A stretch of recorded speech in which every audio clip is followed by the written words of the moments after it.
Egypt's famous Saqqara necropolis, also known as the ultimate VIP graveyard for pharaohs, when suddenly you find a giant pink door hiding something no one knew existed. Behind this giant stone door, one that wasn't supposed to open, by the way, you find a lost tomb of Egyptian royalty. Alright, history lovers, it's time to buckle up because archaeologists just pulled off something straight out of an Indiana Jones movie. Let's travel all the way to Saqqara, one of Egypt's most mysterious and treasure-packed ancient sites. The star of the show? The prince you've probably never heard of, Prince Userefre, son of King Userkaf. No one important, just, the founder of Egypt's 5th dynasty. No big deal.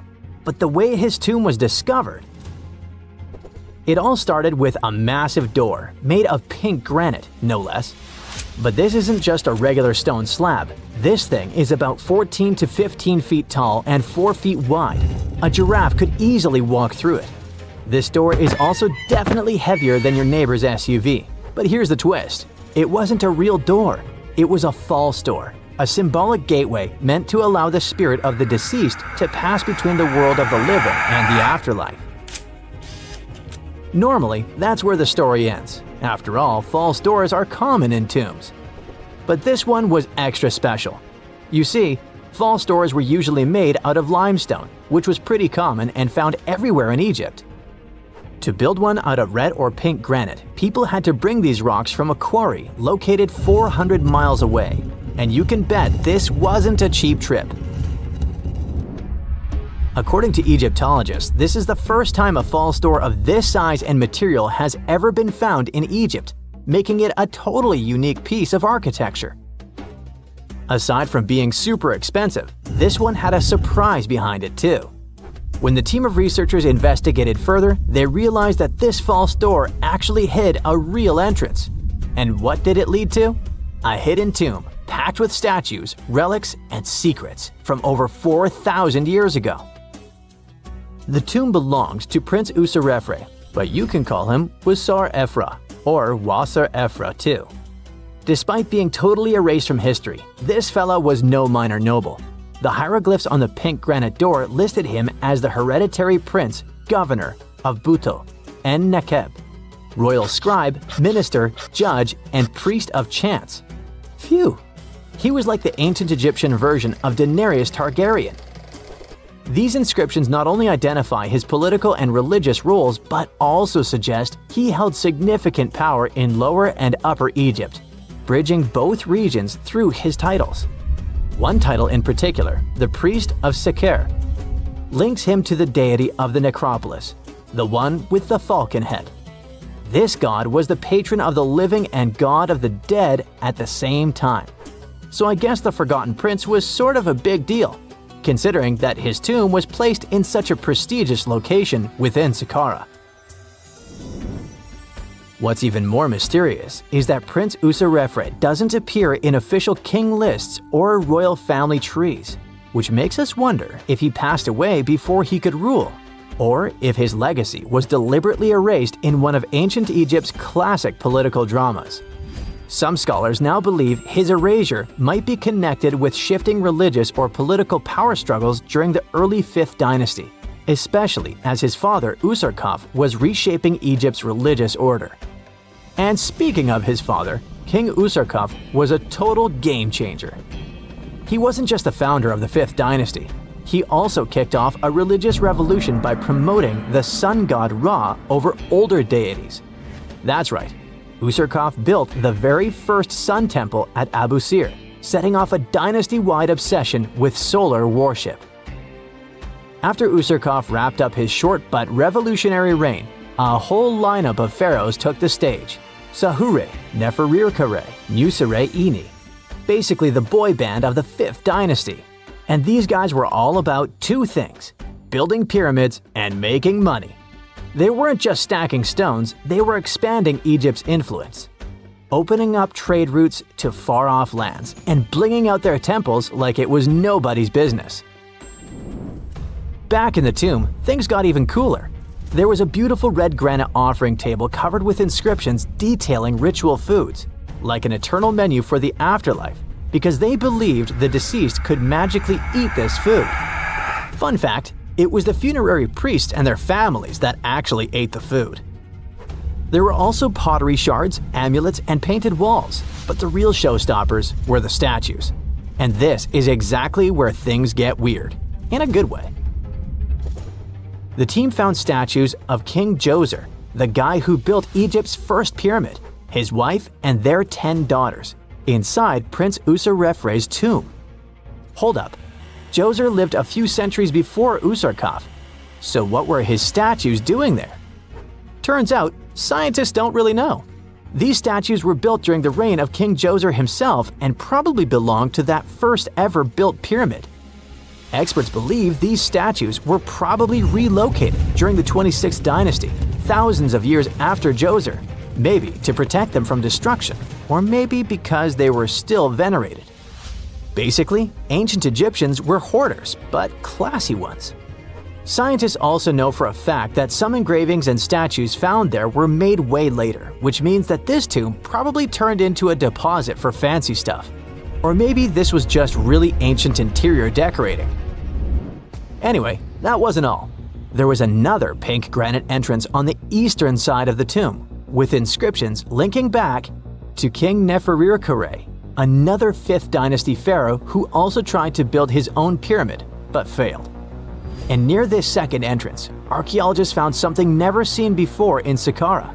A set of 13 pink granite statues, all sitting in a row on a high-backed bench, like they were waiting at the DMV of the afterlife. Some had elevated heads, probably representing the prince's wives, while others were missing their heads entirely. One black granite statue was found upside down. Maybe it had taken a tumble sometime during the tomb's long, quiet centuries underground. According to archaeologists, the positioning and head shapes suggest that these statues followed a strict social hierarchy, with the central figures likely representing higher status individuals, while the headless ones might indicate unfinished work or later vandalism. And speaking of black granite statues, another one was found standing proudly inside the tomb. Based on its design and inscriptions, it looks like it was placed there during the 26th dynasty, the same time those Djoser statues were probably moved in. This suggests the tomb didn't just sit abandoned, it was reused, adapted, and maybe even honored by later generations. And by the way, black granite was associated with Osiris, the god of the underworld, during the late period, which means that this statue's presence is a clue that the tomb was a ritual space long after the prince's death. All of this, giant granite doors, surprise statues, reused tombs, adds up to a truly thrilling find. Prince Userefre may not be a household name yet, but his tomb is now one of the most fascinating ever found in Saqqara. It tells a story not just of the Old Kingdom, but of how ancient Egyptians kept connecting to their past, even thousands of years later. So, what does it all mean? Why hide a tomb behind a fake door? Why pack it with statues from different eras? And who exactly was Prince Userefre?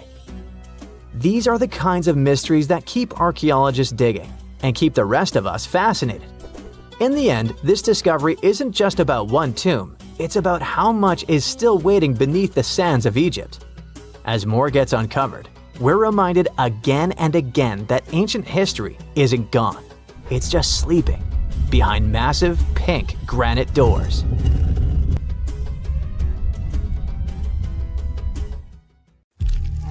When you hear the word mummy, you might get a chill down your spine. That's because most of us associate this word with those creepy characters we've seen in some scary movies. But in reality, mummies have helped us understand a lot about ancient civilizations, their rulers, and about how people used to deal with losing their loved ones. The people most famous worldwide for their mummies are the ancient Egyptians. They believed that some sort of existence after passing away was possible, if certain conditions were met.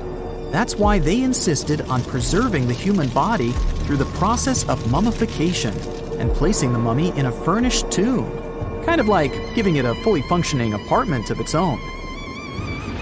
Why did they believe in this? Well, because they were deeply connected to their natural environment for the most part. They saw the natural cycles around them, like how the sun rose every day, followed by the moon, or how new life was always sprouting from plants, even after they had wilted away. They also believed that the powerful spirit Osiris, who represented the cycle of passing away and resurrection, played a role in this process. To prepare for the afterlife, the ancient Egyptians followed certain rituals, like mummification, which involved using materials like honey, resins, and incense to preserve the body. There's no other mummy more popular than that of King Tut. He was a young pharaoh who ruled over 3,000 years ago in Egypt. The problem with discovering ancient royal tombs is that most of such burial sites were previously robbed. People knew ancient rulers had been left with many valuable belongings, so those locations became vulnerable to thieves. When King Tut's tomb was opened in 1922, people were excited because it had not been robbed, like many other previously discovered royal tombs. That's how well hidden it was. Inside, his mummy was encapsulated in a total of 3 coffins, including one made of gold. The objects found in his tomb showed us what ancient Egypt was like, and studying his mummy also helped us learn about the culture and practices popular at the time when he passed away. We also learned about his family by looking at his DNA. Scientists were able to discover that he had had a disease called malaria and a problem with his foot that might have made it hard for him to walk. Ramses II was another pharaoh in Egypt who ruled for 68 years, which was quite a lot back in the day. He was known for his expansion campaigns and building projects. Many objects from his time as a ruler still exist today, including a large statue of him. Ramses II was about 6 feet tall and lived to be about 90 years old. After looking at his mummy, scientists concluded that he may have had a medical condition that affected his spine. Now, remember those thieves I mentioned before? They are probably the reason why Ramses II ended up in a plain coffin in a secret collection of royal mummies at Deir al-Bahari, which was rediscovered in 1881. Thankfully, archaeologists were able to identify him because his journeys had been recorded on his wrappings. The process was really tedious too. In fact, in ancient Egypt, the mummification process could take a staggering 70 days to complete. A special person would say a very specific speech while delicately handling the body and drying it out using a type of salt called natron. They also used linen and resin to make the body look more lifelike and to wrap it in cloth. The tomb was equally as important for ancient Egyptians. The walls of King Tut's tomb, for example, were adorned with intricate artwork that depicted his journey to the afterlife, from his burial procession to his passage through the underworld. The ancient Egyptians believed that everyone made this journey after passing away, and they filled their tombs with items and paintings to help the person in their spiritual travels. Additionally, the walls of the tomb were decorated with spells from a special book, which contained a collection of poems that the Egyptians believed would help people reach the afterlife. And speaking of how important this journey was, people also placed food in these ancient tombs. In King Tut's tomb, archaeologists discovered 36 jars of vintage beverages and 8 baskets of fruit, which were believed to be left there to help him in his journey to the afterlife.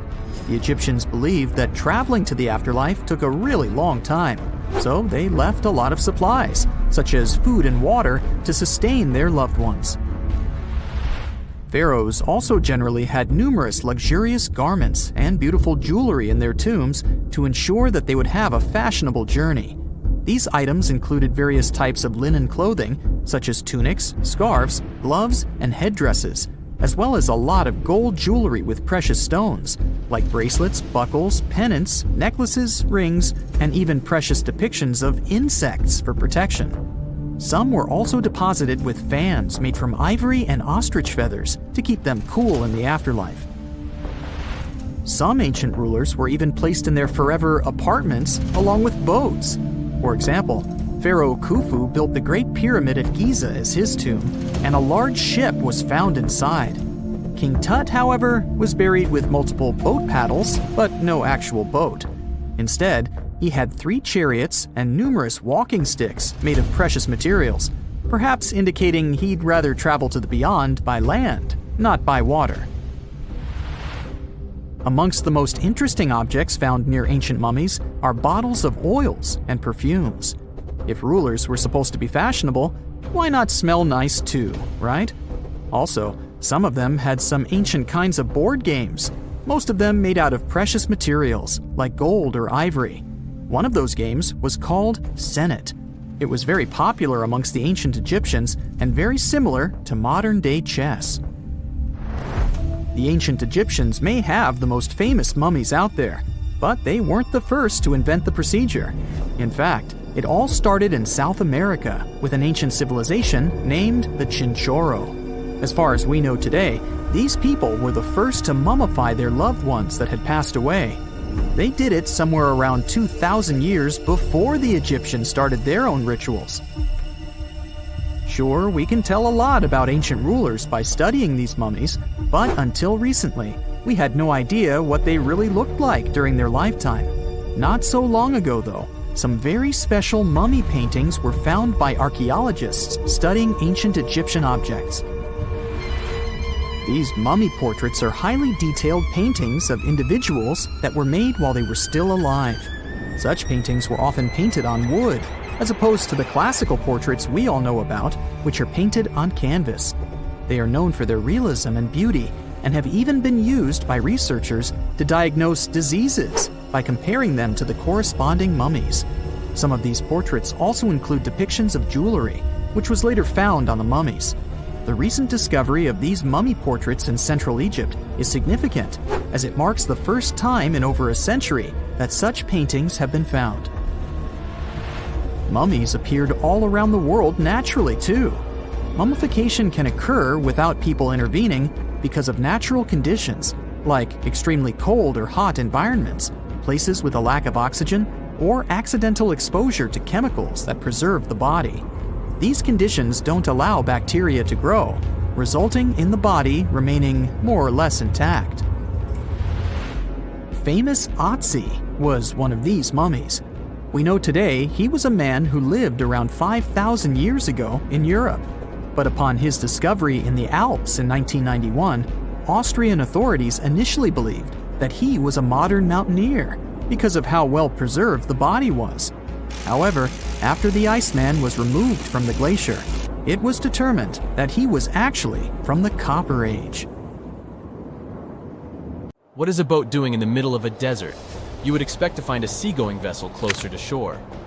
This is the question archaeologists have been asking for decades. In 1988, there was a storm near one of the most important archaeological sites in ancient Egypt. A wooden structure emerged from the sand. It was hollowed out by termites. Scientists were determined to solve its mystery. In 2000, they began excavating the site near Abydos, Ubidos. An American team of experts soon discovered a boat that was 70 feet long, and it wasn't alone. In total, there were 14 boats neatly resting next to each other. It was impossible to completely dig out the boats because of their poor condition. Luckily, the wood was preserved enough to get a sample. Analyses revealed that the boats were around 5,000 years old, the oldest fleet in human history to this date. The time of their construction predates the pyramids at Giza by half a millennium. Each ship of the fleet rested in a vault that matched its dimensions. The room was roughly a third of the size of a tennis court. It had mud brick walls that featured more than 120 drawings of boats. Ancient Egyptians incised them on whitewashed walls that were excellently preserved. Scientists have known about these mysterious chambers for well over a century. 1901, 1902. A British archaeologist, Arthur Weigel, stumbled upon a strange structure west of the River Nile.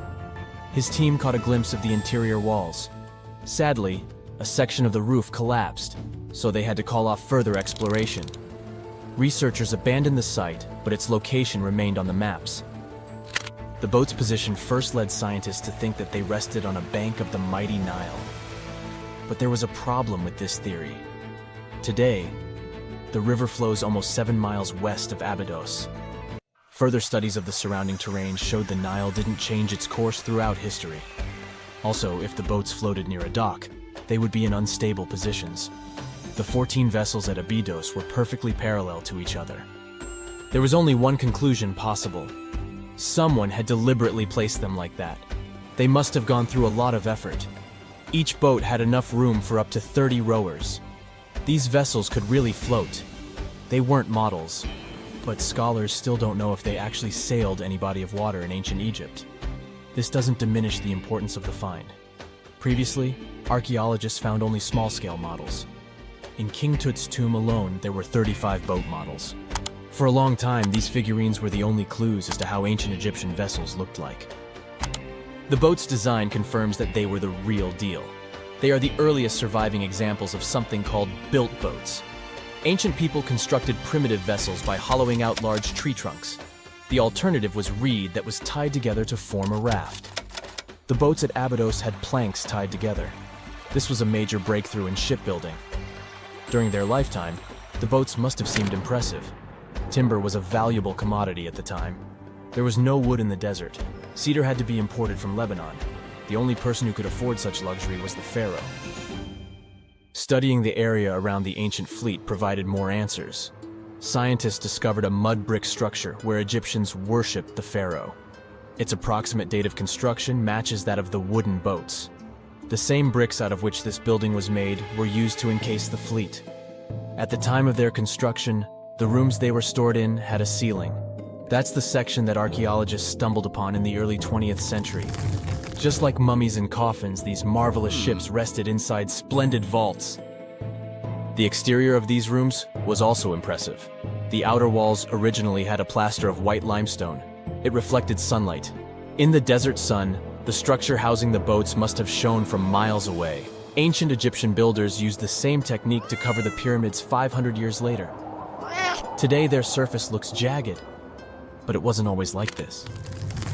When they were constructed, the pyramids had a top layer of fine white limestone. Their surface was smooth and it gleamed in the sunlight. Instead of stairs, the outer layer of the pyramids was more of a sleek ramp. Archaeologists were left with one final question. Which pharaoh owned the fleet? The answer lay just a mile from the site. This is where the tomb of a pharaoh from the 5th dynasty rested, King Senwosret III. Its time and style of construction matched the ones of the chambers with boats. The very end of his rule might explain how the boats ended up in the middle of the desert. The pharaoh probably passed away in northern Egypt. Then his body was transported down the Nile to Abydos in a marvelous procession of decorated boats. The vessels were later lowered to chambers near the final resting place of their owner. This had a symbolic meaning. In the ancient Egyptians' belief system, ships played a key role. Their supreme deity was Ra. He traveled through the sky during the day in the form of the sun. At nighttime, he sailed through the netherworld in a solar boat. The pharaoh identified himself with Ra. That's why he needed boats in the afterlife.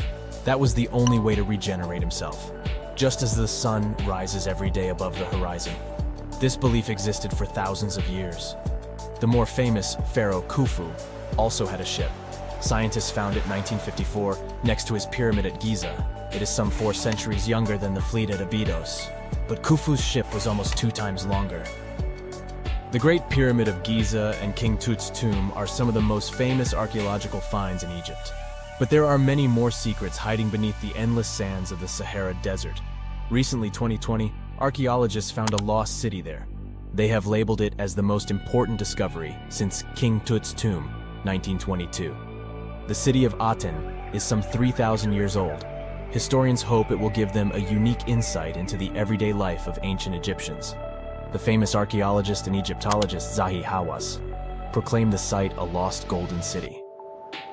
Aten sits some 300 miles south of Egypt's capital, Cairo. It is close to the famous Valley of the Kings. Archaeologists first found sections of mud brick walls that spread out in all directions. They discovered complete rooms with tools of everyday life inside. The research team unearthed a bakery, a residential neighborhood, and an administrative district. They all date back to the time when the Egyptian civilization was the wealthiest in its long history. They were also the first to make objects from iron. In 1911, scientists found a set of iron beads near a village in Lower Egypt, El Girza. These are the earliest known iron artifacts. The discovery is literally out of this world. Ancient people made them by beating into shape a piece of a meteorite. The 9 beads were once part of an ornate necklace. They are now blackened and corroded, which is perfectly normal for a piece of jewelry that is over 5,000 years old. They consist of an iron-nickel alloy. Researchers were impressed by the skill of ancient jewelers who processed the beads. Their craftsmanship is more impressive when you think that they didn't know the stellar origins of the material. The Great Pyramid of Giza also has a remarkable feature. An international research group investigated the electromagnetic response of the structure to radio waves. They found that the pyramid has the ability to concentrate electromagnetic energy inside it. This occurred inside its chambers as well as under the pyramid's base. It contains an underground, unfinished chamber. It seems that the electromagnetic response is connected with the properties of limestone, the Great Pyramid's main building material. The research results might have a practical application. The way solar cells and nanosensors function could be improved by this remarkable find. Imagine working 7 days a week on a large-scale construction site. You, along with thousands of others, carry millions of stone blocks and put them on top of each other according to a complex system. You work without modern construction equipment. You have no air conditioning or constant access to water. It's so hot outside that you can fry eggs on the road. You've been building the pyramid for decades, and now, when it's finally done, you enjoy the result of the colossal work of thousands of people. You're looking at a giant cultural monument of global value that will freeze in time and amaze people for tens of thousands of years. A few thousand years have passed. People in the 21st century see the pyramids and are like, wow, I can't believe humans have built this. Yeah, the people who built the pyramids wouldn't have appreciated such a theory. But actually, there are reasons to believe that people built it using some fantastic technology. From the outside, it seems the Great Pyramids are just big triangles of stone. People just put some heavy blocks on top of each other, and that's it. In fact, the design seems too perfect to be true. The pyramid consists of more than 2 million blocks. They lay so close to each other and are so even that you couldn't squeeze even a thin sheet of paper between them. Scientists still can't figure out the exact technology for building the Egyptian pyramids. One of the biggest and most famous is the Great Pyramid of Giza. This huge construction, well known all over the world, has one big secret. There should be a capstone on top of the pyramid. It's a triangular-shaped stone block, a small pyramid on top of a huge one. It's also called a pyramidion. The builders of ancient Egypt made it out of granite and limestone and covered it with gold. No records or old drawings prove that there was a pyramidion at the top of the Great Pyramid of Giza. But there's another ancient Egyptian structure with such a triangle, the Red Pyramid. It was built before the Great One, and its capstone has survived to this day. Archaeologists have found and reconstructed it. But where could the capstone of the Great Pyramid be? It's a mystery that still has no answer. Some are sure that some thieves have stolen it from the top. Maybe they just climbed up and pushed the pyramidion down. It makes perfect sense. The capstone was probably the most valuable element of the pyramid. Many scientists and archaeologists still don't know its exact purpose. Some believe that this peak covered with gold glorified the pharaohs. The capstone reflected moonlight at night and illuminated the entire space around it.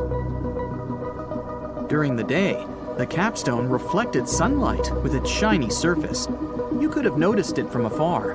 The top of the pyramid was a kind of guiding star for lost travelers. All other stone blocks of the pyramid consist of limestone. People polish them to make them look shiny. In the past, they were even glowing and reflected light. You could see glowing pyramids from space, although they looked like tiny lights. Over thousands of years, winds, sandstorms, and rains have changed the pyramid's appearance. If people had taken care of them all this time, they would have looked like something out of science fiction movies, or the pyramids from Las Vegas. but unfortunately, we will never see their original appearance. Some archaeologists and scientists believe that the capstone could absorb the sun's energy and distribute it evenly throughout the pyramid. No one knows precisely why the Egyptians needed this technology. There's a theory the pyramids are ancient energy systems. The pharaohs applied this energy to use some unique technologies that were more advanced than all the achievements of the 21st century.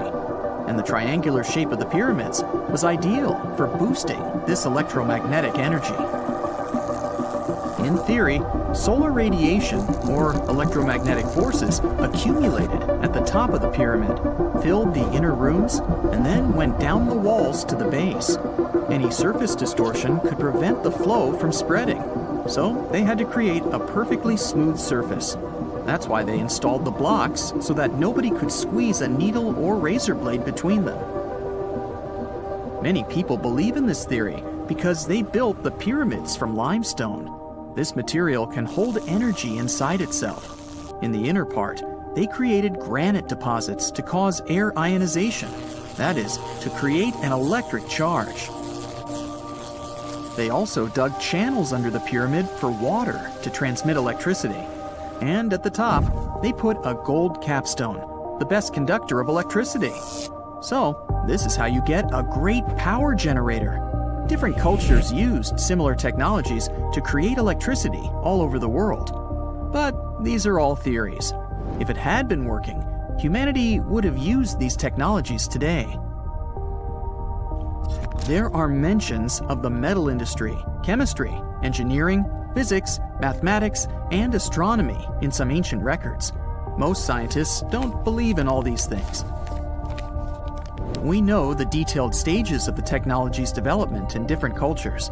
In the 21st century, scientists, historians, and anthropologists can track the evolution of all modern devices. If people had created some technological inventions in ancient times, the history of the world would have looked different. Perhaps all the achievements of antiquity could have been wiped off the face of the earth by global cataclysms, and it can happen to us.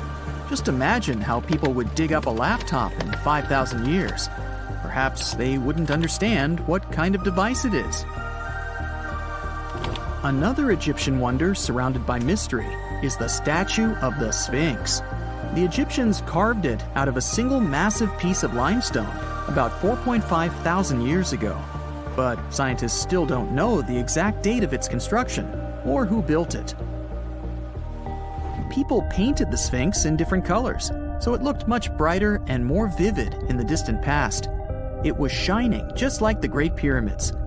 Anyway, time hasn't only changed its appearance, but its name too. Initially, the Egyptians called it Hor-Mekhet. The Greeks renamed it the Sphinx about a few hundred years after it had been built. The Sphinx emphasized the greatness of the rulers of Egypt. It also performed a symbolic function of a watchdog guarding the tomb of the pharaoh and the paths leading to it.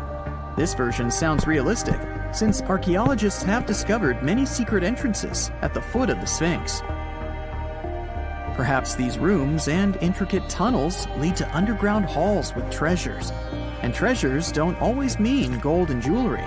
According to legends and theories, the Sphinx guards the Hall of Records, the storage of all humankind's knowledge. The information about the ancient mythical state of Atlantis could be there. You can find many detailed maps of the internal dungeons of the Sphinx on the internet. They show structures 12 stories deep under the statue. It looks like a small city filled with gold, scrolls of knowledge, and various ancient artifacts. But don't believe all these maps. These are just theories. Several thousand years have passed, but people have very little information about it. Archaeologists know that there are still many strange and exciting things about the Sphinx that are still undiscovered. Some locals are afraid to research because they believe they can awaken something terrible from the underground depths. Therefore, it's mostly scientists from other countries who conduct the excavations. In 1998, scientists discovered strange tunnels leading to empty rooms under the Sphinx. They realized that some people tried to get there through tunnels in the past. And maybe those people took all the treasures that were there. One of the legends says that some powerful artifact lays beneath the Sphinx. Its technology can change the whole world, but the locals are hiding it because it can damage the planet. Some believe that you can find evidence of unknown technologies painted on the granite walls in the pharaohs' tombs. But most likely, these paintings and signs tell us the myths and legends of ancient Egypt. But what if Egyptian symbols and drawings are detailed instructions for using ancient technologies? What if the locals that lived at that time thought, people in the future won't be able to get energy themselves. Let's leave some detailed instructions for them. Anyway, there are many riddles and theories. In reality, the search for answers is a dangerous undertaking, since it's not easy to get into the underground halls. Excavations can ruin the structure of the entire Sphinx. Any person inside the tunnels may get lost and never be able to find their way back. Besides, it costs a lot of money. Now, what would be awesome is if people could invent some device that could scan underground areas and show their detailed models. If someone finally invents time travel and you hop on a trip to the past, you won't recognize many of the things you know and love today.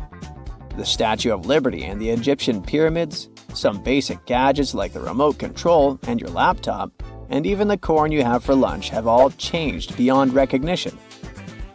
When the pyramids were originally built in ancient Egypt and Giza and other places, they didn't look sandy brown at all. All of them were covered with white limestone. If you had seen them under the hot African sun, you'd have to look away. That's how smooth and shiny they were. Builders used around 6 million tons of this material for the Great Pyramid of Giza alone. It's the largest one you can still see on your trip to Egypt. The local rules were quite a thrifty crowd, and they reused some of the casing stones for other construction projects.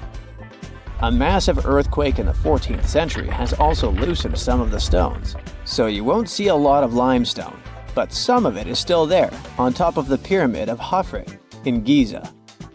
It looks like it has a second peak on top of the first. In ancient times, all pyramids used to have capstones called pyramidions, covered in a mix of gold and silver. Most of them have been lost over the centuries, but you can still see a few of them at museums. They show images of Egyptian deities. The pyramids were probably modeled after a sacred pointed stone, the benben. It represented the rays of the sun. Now, lifting heavy rocks wasn't so simple without the tech we have today. I guess you'll agree with me if you helped your friends move at least once, and they made you carry the couch.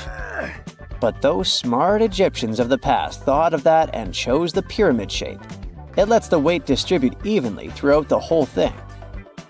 The Statue of Liberty has also had a major makeover since it was first unveiled in 1886. Believe it or not, it used to be a shiny brown color, just like a penny. 20 years later, it changed its color to green. It wasn't a fashion statement, but a chemical reaction. The statue is covered with hundreds of thin copper sheets. When copper reacts with air, it naturally forms a protective layer called verdigris. This layer protects what's under it from corrosion, and that's why statues and other things made of copper, brass, and bronze can last so long. When Lady Liberty first turned green, people in authority decided it would be a good idea to paint it all over. It was way before social media, so you couldn't just drop an angry comment under the post describing the idea. But they wrote about it in the local newspapers, and the public didn't love the idea. Then the Times interviewed a copper and bronze manufacturer, and he confirmed they shouldn't repaint it, because removing the protective layer would mean destroying the statue. Over the years, people have suggested painting Lady Liberty several times, but no one has ever done it. I don't know about you, but I can't imagine that lady in any other color, so I guess it's for the better. You love bananas as much as I do? Next time you enjoy a juicy soft one, remember you gotta thank selective breeding for that texture. The original wild bananas had many large, hard seeds and not so much delicious pulp. And hey, Who doesn't like a sugary watermelon? It has a history of over 5,000 years, and it used to have bitter yellowish white flesh and was really tricky to open. Selective breeding saved the day again, and watermelons got way sweeter. Japanese scientists went further and invented the seedless version. Corn's grandmother is a Mexican grass called teosinte. The kernels in this grass were small and hard to get. Farmers from many thousands of years ago saved the seeds only of those plants that were larger or tastier, or with kernels that were easier to grind. Thanks, my friends, for giving us the corn that's edible and even delicious. And just imagine, wild avocados were so small that they could easily fit in the palm of your hand. The pit in them was so large you wouldn't find much edible material inside. They also had a much harder shell than the ones we're used to. You probably wouldn't get a lot of work done without your beloved computer today, but I can't tell you exactly whom to thank for this invention. The ABC from 1942 is one of the contendants for the title of the first computer. It's short for the Atanasoff Berry computer, named after its inventors at Iowa State University. The ABC weighed over 700 pounds. Yep, yours must be way lighter than that. That big boy consisted of around 300 vacuum tubes and had a rotating drum, a little bigger than a paint can, and had small capacitors on it. A capacitor is a gadget that can store an electric charge, like a battery. The ABC could solve problems with up to 29 different variables to help scientists save some time. Like modern computers, it used binary digits, ones and zeros, to represent all numbers and data. Because of that, it was possible to do the calculations electronically. And now, my favorite part, the ABC finished one operation about every 15 seconds. Just for you to compare, it's millions of operations per second now. Unlike the tech we use today, the ABC did not have a changeable stored program, so the program could only do a single task at a time. An operator had to write down the intermediate answer and then dial that back into the computer. Sounds like another reason to be happy we live in the 21st century.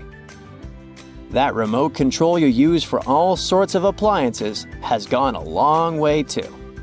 Nikola Tesla, who gave us alternating current, designed one of the first wireless remote controls back in 1898.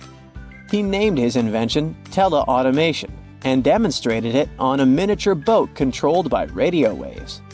The boat had a little metal antenna attached to it. Tesla sent signals to the boat using a box with a lever and a telegraph key, which was his version of a remote control. Those signals set electrical contacts on the boat into motion and moved the rudder and the propeller, and Tesla was controlling the boat.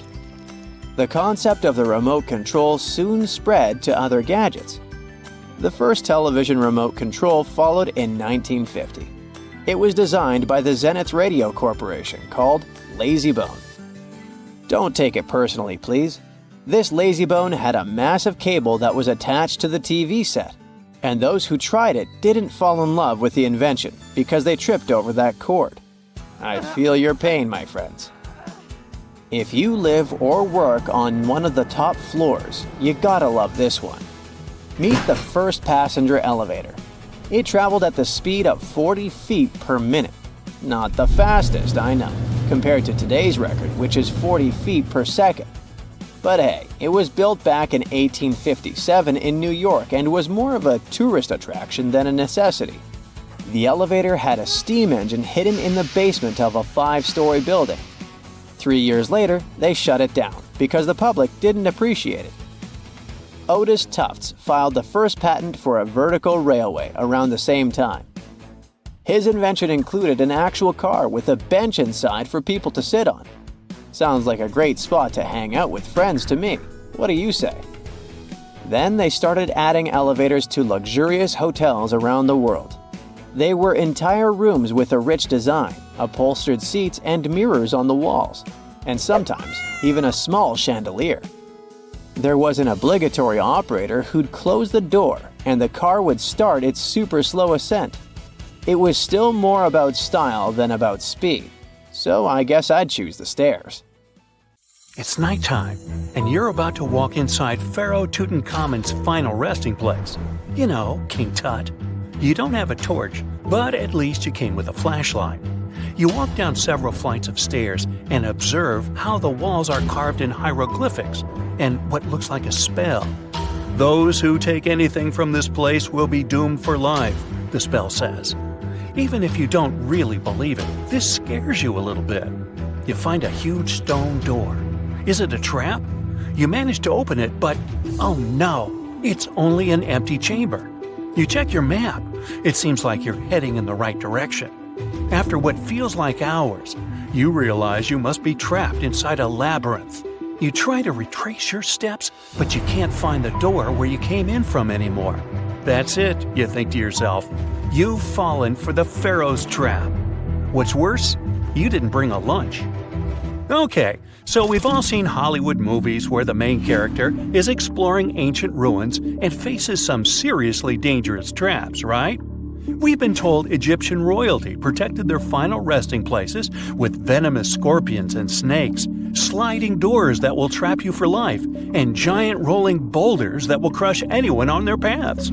The thing is, were these traps truly real? Well, I regret to be the one to break it to you, but this is all fiction.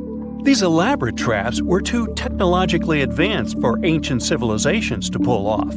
That is not to say, however, that there weren't any traps at all. Ancient civilizations, like the Egyptians and the Mayans, are known for their practice of building entire monuments dedicated to the ones who had passed away. These structures would often reflect the position of person occupied in society.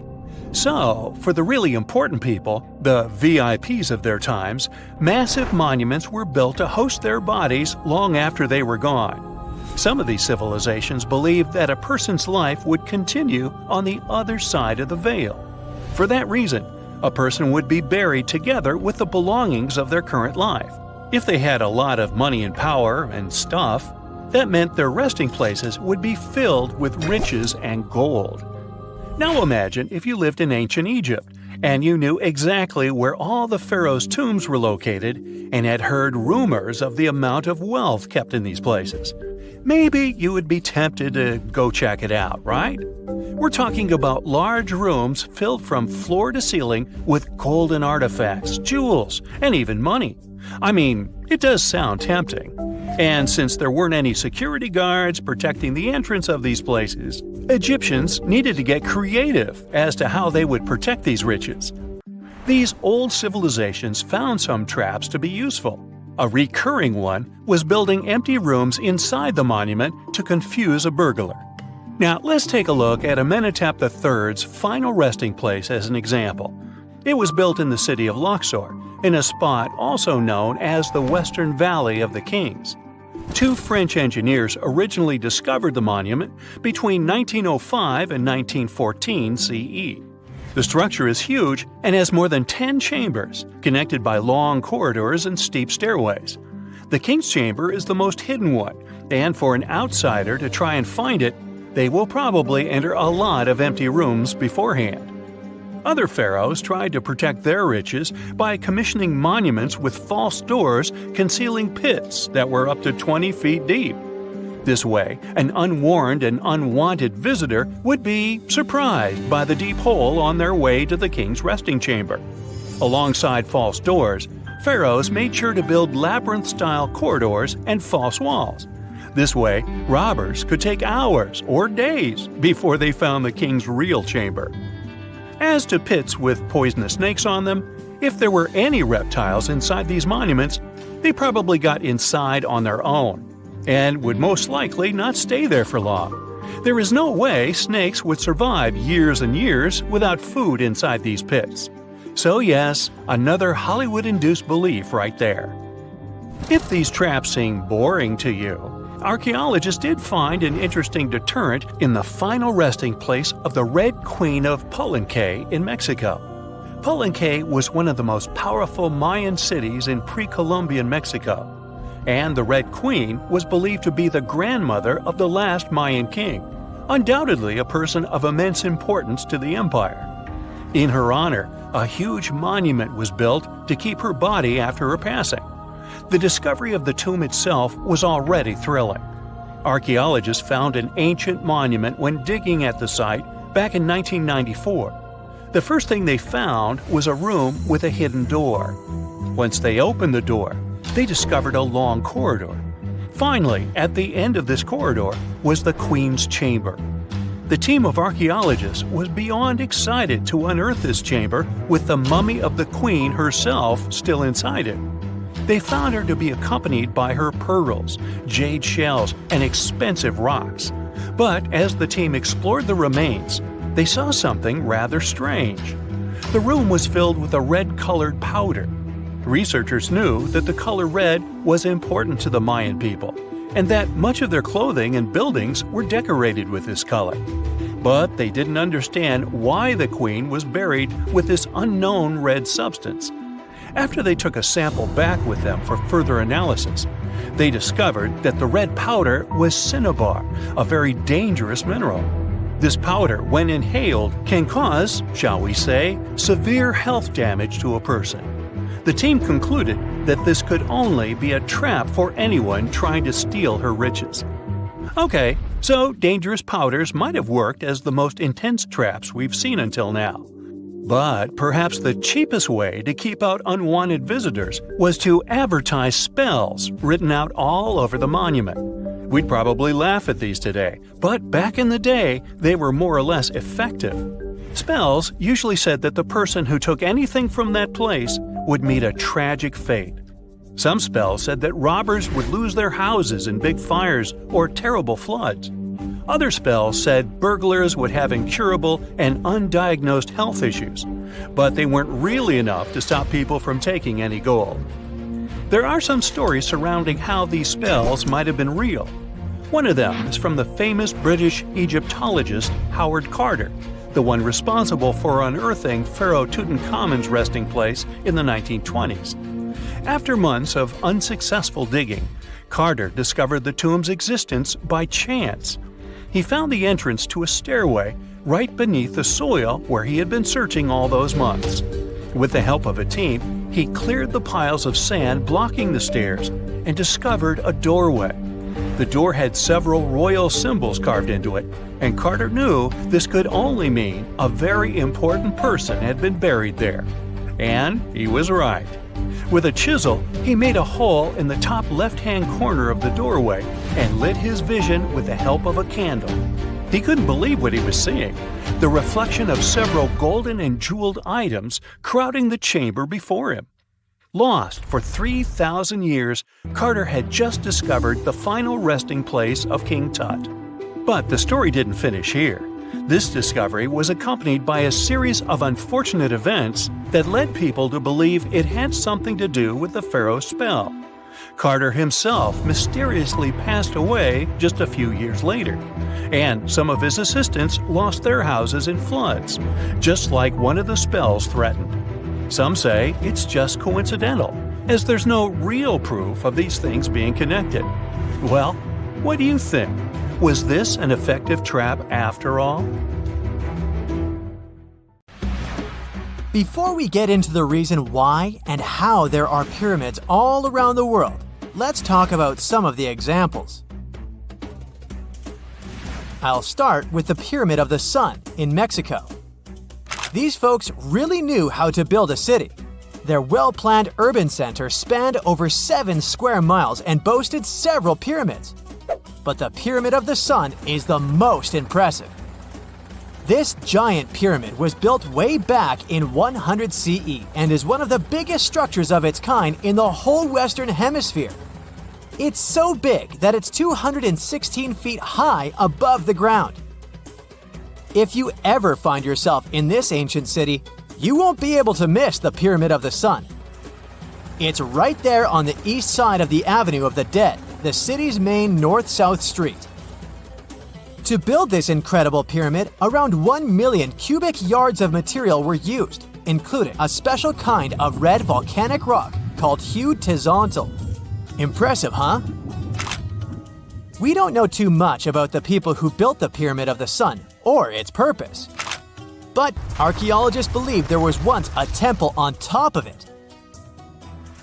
When explorers went below the pyramid in the 1970s, they found a bunch of cool tunnels and chambers. In 2011, they even found a secret stash of clay pots, obsidian pieces, animal bones, human figurines, and a mask. Who knows what other secrets the pyramid is hiding? If you decide to see this one, you must climb the pyramid using the 248 uneven steps on the west side. Watch your step. Sudan got some pyramids too. Nubian pyramids aren't as big as the ones in Egypt, but they still got around 200 of them.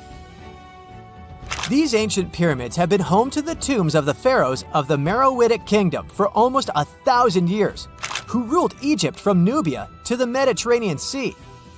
The pyramids at Meroe were constructed using granite and reddish sandstone. Oh, and did you know that Sudan has more ancient pyramids than Egypt? The Kushite pyramids depict the indigenous architecture and burial traditions of Nubia's Napata and Meroe kingdoms, which ancient Egypt influenced. Meroe, the burial site of over 40 queens and kings, is the most extensive Nubian pyramid site. The tomb walls depict mummified royals bedecked in jewelry, their wooden caskets containing bows, quivers of arrows, and other artifacts pointing to the Meroitic relationship and trade with Egyptian and Greek civilizations. So if you're looking for some ancient tombs to explore, you may consider skipping the crowds in Egypt and heading on down to Sudan. Let's fly to Iraq to see some more pyramids. Ziggurats have fancy receding layers and tiered temples. Instead of a smooth exterior, it has tiers like a cake. Perfect for all the important work and rituals that went on inside. You can find these towering structures scattered throughout Iraq and Iran, and they're a real testament to the power and skills of the people who built them. One of the biggest and most impressive ziggurats is the Ziggurat at Ur. It's basically a giant rectangular pyramid that stands a whopping 70 to 100 feet tall, with 3 levels of terraces and a temple on top. Can you imagine how many baked bricks it took to build that thing? Try 720,000 for just the lower portion. This particular ziggurat was built for Sumerian king Ur-Nammu. Similar to other ones, this pyramid has been around for thousands of years, so it got a little rough around the edges. Thankfully, the Babylonian king Nebuchadnezzar II and some archaeologists came to the rescue in the 6th and 20th centuries respectively, and now you can find this near Talil Air Base. The ziggurat at Ur was built in 2100 BCE by King Ur-Nammu for the moon deity Nana. It was the tallest building in the city, and you could see it from miles around. It was like the medieval cathedral spire of its day. People would come here to bring their agricultural surplus and get their food allotments and seek spiritual nourishment. Sadly, the Nana temple at the top of the ziggurat didn't survive, but we do have some blue glazed bricks that may have been part of its decoration. The lower parts of the ziggurat are pretty amazing though. The architects even included holes in the temple's baked exterior to let the water evaporate from its core. Since we explored some of the pyramids on our planet, let's take a broader perspective. They can be found in many parts of the world. Egypt has over 100 pyramids, double that number in Sudan, and dozens of others are scattered in the Middle East and China. The Americas have the most pyramids in total, with more pyramids than the rest of the world combined. These pyramids are located in Mexico, Guatemala, Honduras, and El Salvador. Time to know more about the evolution of pyramids through history. The oldest pyramid is in Egypt. This pyramid was a step pyramid, which was created by placing one layer of stone on top of another. The pharaoh Sneferu is credited with creating the pyramid shape we recognize today. During his 45-year reign, he built 3 pyramids. His first 2 attempts failed, but he finally got it right with the Red Pyramid, which is considered the first true pyramid. It was Sneferu's son, Khufu, who built the Great Pyramid of Giza, which was the tallest human-made structure on Earth for almost 4,000 years. Latin American pyramids are similar to early Egyptian step pyramids, but they were built independently with no knowledge of each other. The pyramids in Sudan were built around 700 BCE and are tall but much narrower than those in Egypt. How in the world did all these civilizations build these things without even texting each other? After all, the Aztecs, Mayans, and ancient Egyptians were about as different as possible. But despite their cultural differences, they all seem to agree on one thing: pyramids were pretty cool. Step pyramids are all around the world because they were the most feasible and stable way to build large and tall structures without access to lighter building materials like wood and metal. The triangular form with a square base is the best way to build a sturdy structure, and having a cube structure would require more material for less height. Now, when it comes to pyramid design, the Egyptian pyramids were like giant triangles with a square base, smooth sides, and a pointy top. On the other hand, the Aztecs and Mayans went for a tiered cake look, with steps leading up to a flat platform on top. So, while all these pyramids share the same basic shape, they have their own unique flair. Each group built its pyramids using different materials, techniques, and slope angles. So while they may have been inspired by each other's work occasionally, they were just doing their own thing. Egyptian pyramids had smooth, angled sides that were designed to help the pharaoh's soul ascend to heaven. The Pyramid of the Sun was built over a series of caves that served as a passageway for the deities. The Maya built the temple of Kukulkan in Chichen Itza to honor the deity Kukulkan, usually represented by a serpent. Nicknamed El Castillo, it has 91 steps on each side, plus a platform. That's 365 steps, one for each day of the Mayan calendar. Tell me, Brightsiders, how were pyramids built? To begin with, humans made them, not a foreign race from space that landed on Earth. You see, one thing that all pyramids have in common is that they were built without advanced tools or even the wheel. It took a lot of people to build them, including skilled laborers and architects. For example, it's estimated that 20,000 people built the Great Pyramid of Giza, and it's believed that most of them were skilled laborers. Building pyramids was a massive undertaking that required years of planning and effort. The Great Pyramid at Cholula, Mexico, took 600 years to complete. We all know some iconic symbols. The Statue of Liberty screams USA. The Eiffel Tower represents Paris. And this mask? Undoubtedly, it's Tutankhamun's, right? Sometimes it feels like historians have squeezed every last drop out of the King Tut story. But guess what? The most obvious details often slip right under our noses. Like the fact that this famous mask didn't actually belong to him, nor was it ever meant for him. Stick with me for the details. Can we get a close-up of that mask? Thanks. See those holes? Yep, they're for earrings. And no, it's not that they had anything against jewelry, but back in ancient Egypt, earrings were typically worn by high-status women or kids. Now, if you know your history, you might say, but Tut was a boy king, wasn't he? You're spot on. He began his reign at just 9 years old. Sadly, that didn't last long as he passed away at a very young age. So when he was 9, he might have worn earrings, but he probably took them off when he hit that no earrings age. Sounds reasonable, right? Actually, not quite. That would have been pretty strange since nobody expected him to pass away young. Certainly not at 9. So no one was preparing a kid's mask for a burial. It's this untimely demise that suggests that the mask used was simply the best option available when Tut passed away. There are more clues pointing to the idea that the mask was found in a hurry. Let's think about this. Even though Tut was mummified and his body could wait a bit, his loved ones wanted him to reach the afterlife ASAP. Some experts even believe the paint in the tomb was still wet when it was sealed. But look at his mask. It's a masterpiece. There's no way it was made in a rush. It's way more elaborate than other simpler cartonnage pieces.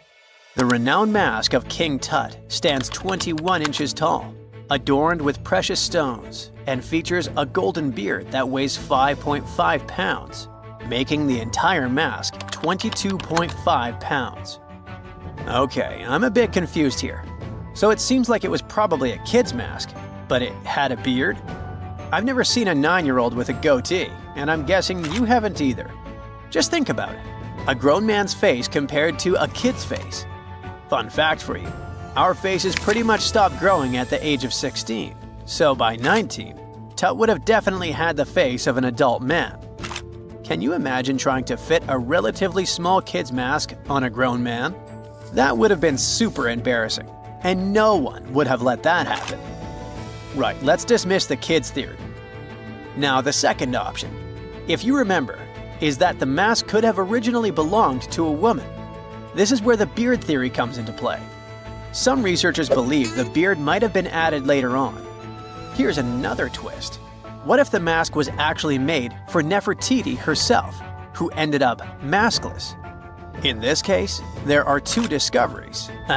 Two birds with one stone. For now, it sounds like a conspiracy theory, I know. But let's give it a shot and delve deeper into the details.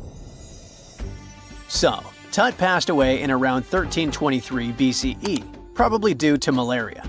He had other health issues too, like when he broke his leg, and records suggest he wasn't in the best shape. As for Nefertiti, we have no solid data about her demise. Plus, nobody knows exactly when or where she was buried. The supposed year when she passed away is around 1330 BCE, but she could have lived longer, and the mask was intended and prepared for her. Or maybe they just took her mask right from the burial chamber. After all, they were family. Well, sort of. She was said to be his stepmom, having been married to Akhenaten, who was likely Tut's father. But this is not 100% accurate. Some scientists doubt it. Ah, these ancient Egyptian families. It's hard to keep track of who's who. I know, you're not yet convinced that Tut wore a lady's mask. Let me share one more theory with you. Meet Howard Carter, the enthusiastic archaeologist who discovered Tutankhamun's tomb. It was located in the Valley of Kings outside Luxor, and, to everyone's surprise, was nearly intact. When he entered, he noticed something odd. This didn't feel like a pharaoh's burial chamber. It was classy and all, but it had a vibe that suggested it was made for a woman. Typically, Egyptian pharaohs had larger tombs that suited them better, and even more strangely, it was oriented to the right of the entrance. This didn't add up.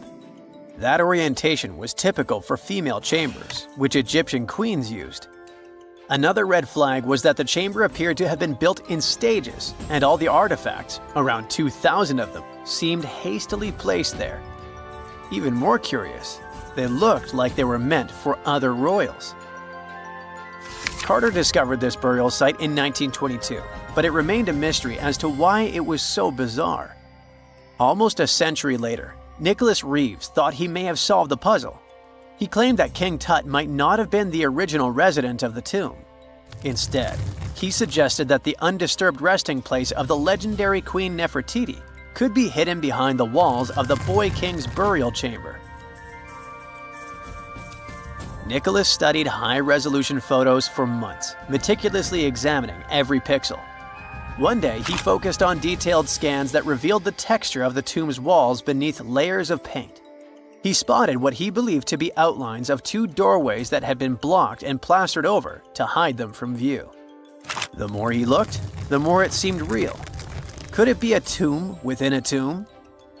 Nicholas theorized there was a hidden storeroom behind the western wall of King Tut's tomb, and his chamber might just be the outermost section of a larger corridor-style network of rooms.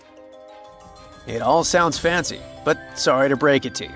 Reeves' theory was debunked. To find out if he was onto something, experts had to use ground-penetrating radar to see the unseen. Reeves's idea was that if there were gaps, it could indicate the presence of additional rooms. And at first, in 2015, one expert even thought he had found a hidden room. But the glory didn't last for long. A year later, after double-checking, it turned out there were no hidden doorways. By the way, Nefertiti isn't the only legendary woman from Egypt whose burial site remains a captivating mystery. There's a cool legend about Cleopatra that you might enjoy. It's said that she once declared, "No man will ever find my tomb." Kind of fitting, right? After all, the person who's come closest to uncovering her final resting place is a woman. Fast forward a few millennia after she passed away, and while no man has located it, archaeologist Kathleen Martinez believes she might have cracked the code.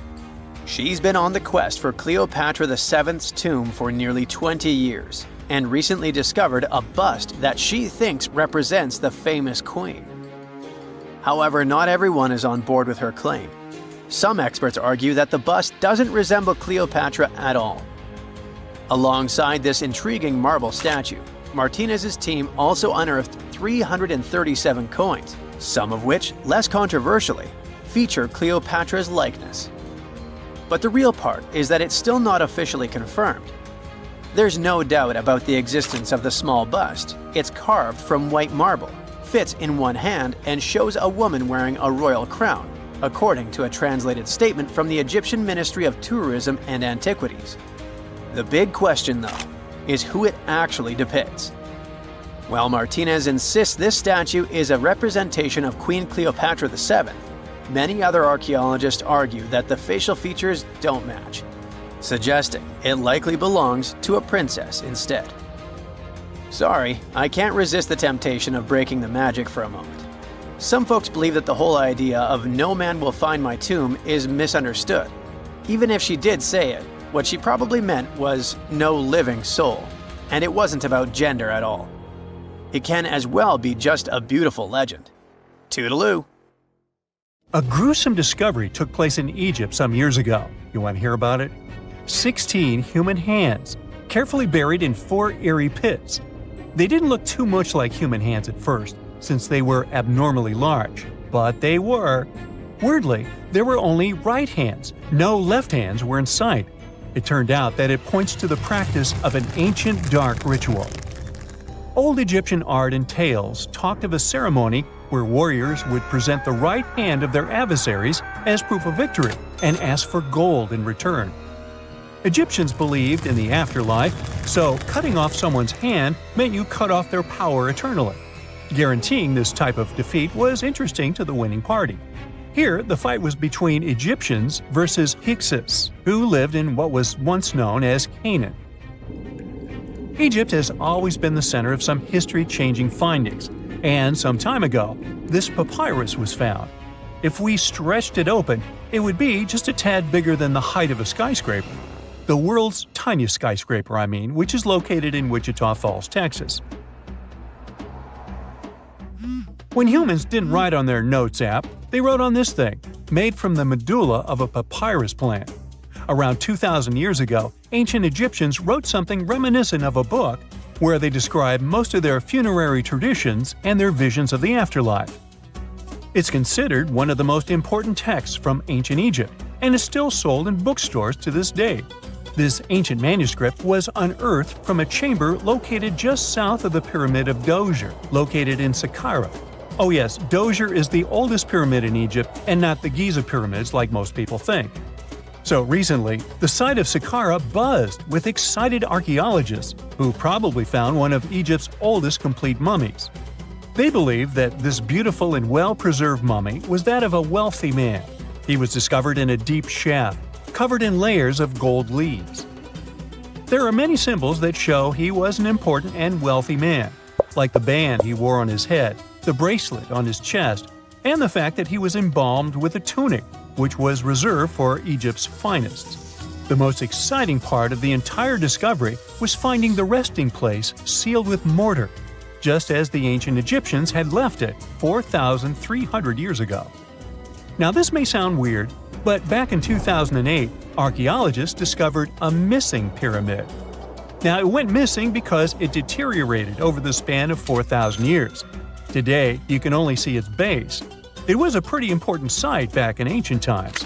It is said that around the area of the pyramid, the ancients hosted a special type of ceremony where high priests would carry mummified remains of sacred bulls. Now, here's a fun fact. Ancient Egyptians believed that Apis bulls were earthly incarnations of the city deity of Memphis and was connected to rites of fertility. It wasn't just any Apis bull, though. They needed to be all black with a single white mark between its horns and a bunch of very specific characteristics. They were selected by the local priests and honored until they passed away. After that, they were mummified and buried in underground galleries. Meanwhile, this missing pyramid sort of disappeared around the 1800s. It was a German archaeologist who first found it in the village of Saqqara. He called it the Headless Pyramid when he first found it. But then, years after the official discovery, the desert sand came along and covered the whole thing. There were some excavations between the 19th and 20th centuries, but they weren't too systematic. That's why scientists were so thrilled when they dug an entire pyramid's base after removing the 25-foot mound of sand that was covering it. Oh, and it turns out American archaeologists are excavating a cemetery in Egypt that could contain over 1 million mummified bodies. So far, archaeologists have dug around 1,700 mummies. One of the main differences from other classic Egyptian mummies is that these people weren't kings and pharaohs. They were commoners that most likely lived about 1,500 years ago, when Egypt was controlled by the Roman and Byzantine empires. The name of the cemetery is cool, though, the Way of the Water Buffalo, just in case you want to check it out on your next trip. Other than bulls and buffaloes, ancient Egyptians also liked baboons. Are you seeing a pattern here? In the beginning of the 20th century, archaeologists discovered a site filled with mummified baboons in a place called, guess what? The Valley of Monkeys. An animal wouldn't have been mummified if it wasn't considered important. Certain animals were more important than others, since they were linked to specific deities. Jackals were connected to Anubis, the ancient god of the afterlife, and cats were likened to the female deity Bastet. Baboons were a pretty big deal, since they were believed to be connected to Thoth, the deity of wisdom and advisor to Ra, one of Egypt's supreme deities. The archaeologists who studied these animals weren't too happy. They think these baboons were kept inside and were deprived of sunlight for most of their lives. They had extreme vitamin D deficiencies and they were poorly fed. Maybe Thoth got angry with these baboon keepers. Just a guess. Since there's never a boring day for archaeologists in Egypt, they also found human mummies with golden tongues. Since Egyptians were all about the afterlife, they believed that golden tongues might help a person speak once they pass to the other side. I mean, it's a long shot, but hey, why not? Some of these mummies were placed in wooden coffins with goods, such as necklaces, pottery, golden artifacts in the shape of lotus flowers and scarab beetles, and iPhones. Just kidding. A new temple was also unearthed recently in Egypt. Scientists believe it was dedicated to honor Zeus Cassios. That deity would be a cross between Zeus, the almighty Greek deity of the sky, and Mount Cassios. While digging around the Sinai Peninsula in Egypt, archaeologists spotted 2 pink granite columns poking out of the ground, and bingo. They believe these columns represented the temple's front gate and collapsed during an earthquake many years ago. And speaking of deities, there weren't only super serious deities. Recently, scientists unearthed a golden ring in a city south of Cairo. No, Frodo, it's not magical. It was a normal gold ring, but it had the depiction of the deity of fun, officially named Bes. This deity is often described in sacred texts as a happy chubby dwarf. Today, many tattoos we get are sorta deprived of any sense and are made of aesthetic purposes only. In ancient Egypt, though, women would get tattoos as a token of protection for childbirth. That's what scientists think, at least. Around the Nile region, scientists found some mummies that had well-preserved tattoos, which is a rarity since the skin deteriorates so easily. 2 of these women tattooed their lower backs, and the drawings were simple. They were mostly pictures, including that same chubby dwarf we just talked about, Bes. He also had a side hustle as the protector of women during childbirth. Now, would you believe me if I told you ancient Egyptians invented robots? No? Well, that's because that's not entirely true. Sure, they were astronomers, mathematicians, and engineers, and somehow they also squeezed an eccentric invention into that package – an automated deity some scientists called Hathor. This wooden statue had been in the Metropolitan Museum of Art for years before someone noticed its secret. With the help of an X-ray machine, specialists discovered a mechanical operating system inside it. The pulley-like axis goes from the statue's shoulder to her left leg. When the system rotates, the statue raises and lowers her hand. Hey, pick me! Pick me! I got my hand up here. Egyptian archaeologists made an extraordinary discovery near Cairo just recently. Drumroll, please. The most ancient and most complete mummy yet discovered in the country. Yes, they were keeping it under wraps. The 4,300-year-old mummy was found in a group of tombs close to the Step Pyramid of Djoser, dating back to the Egyptian Old Kingdom. It was covered in layers of gold. The team also found several other tombs, including one belonging to an ancient Egyptian official and another belonging to a secret keeper who had the power to perform special ceremonies.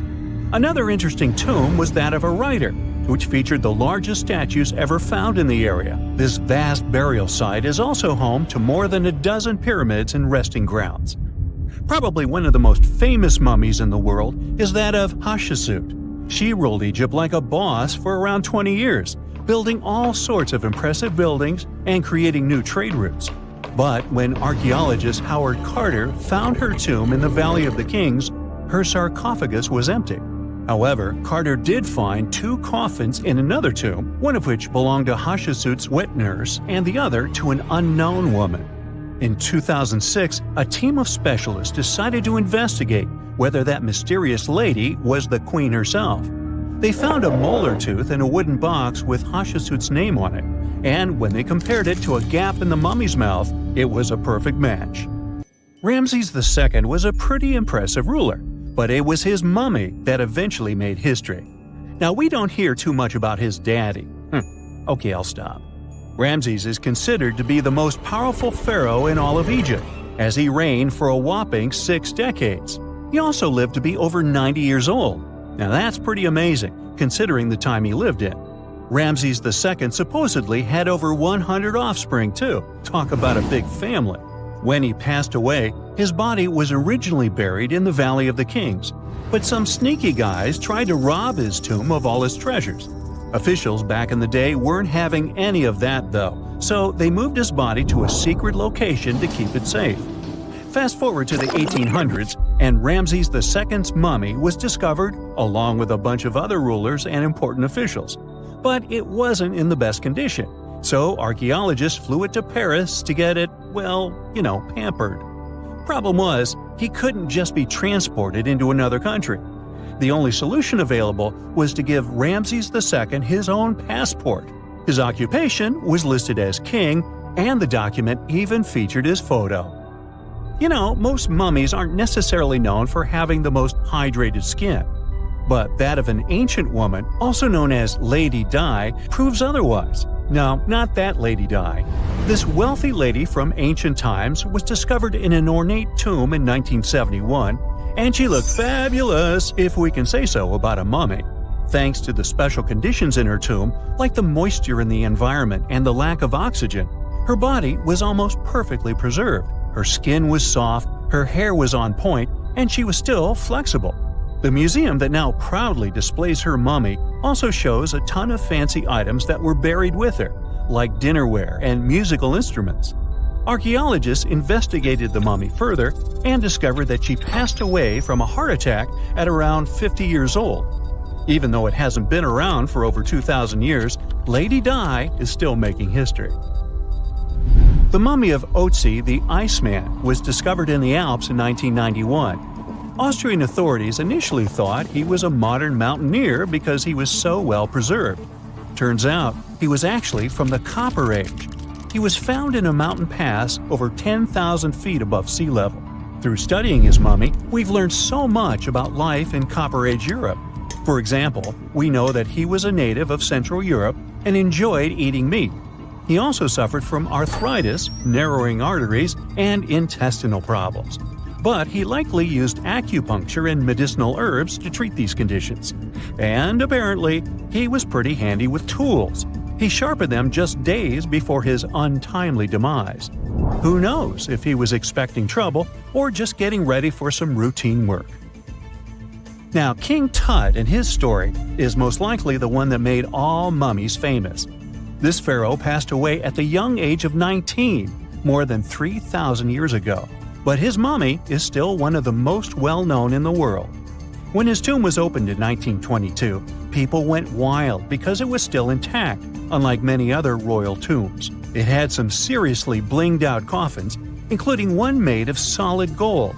Not only did Tut's tomb give us a glimpse into ancient Egyptian history, but his mummy also taught us a lot about the time he lived in.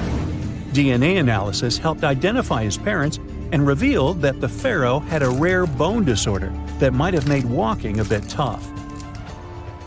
Now, Ginger is most likely one of the coolest mummies you'll ever hear about. He's like a time traveler from 5,000 years ago who's still looking fly with his golden hair and perfectly preserved nails. Ginger was discovered in Egypt and is believed to be the earliest known mummified body. Before people even knew about mummification, they used to place bodies in shallow graves in the hot, dry sand. And since the sand absorbed all the water, bacteria couldn't reproduce and the body was preserved naturally. Now, scientists are not sure if Ginger's preservation was intentional or not, but since he was buried with some pottery vessels, it's likely that whoever buried him knew some serious preservation techniques. If you want to meet Ginger in person, he's currently chilling at the British Museum. One Dutch art collector bought a statue from Asia and ended up finding a weird discovery. The statue contained a mummy hidden inside. Unfortunately, the body was too fragile to move, so they had to leave it there. The coolest part is that this mummy is over 1,000 years old and was on display for 200 years before being encased in the statue. When scientists did a CT scan, they found out that the mummy was filled with paper scraps covered in writings. Experts think he might have done this thing called self-mummification, which is a pretty intense process involving a special diet and tea that makes your body less prone to bacteria. Only a few people could handle this ritual, and those who managed to do that were seriously respected. No other Egyptian queen has baffled scientists and historians like the stunning Nefertiti.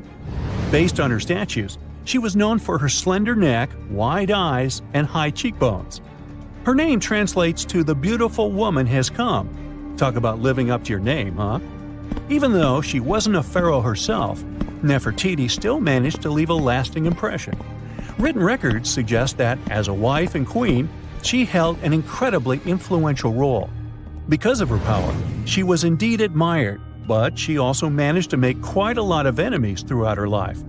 She was also related to King Tut, but not biologically. Rather, she was his stepmother.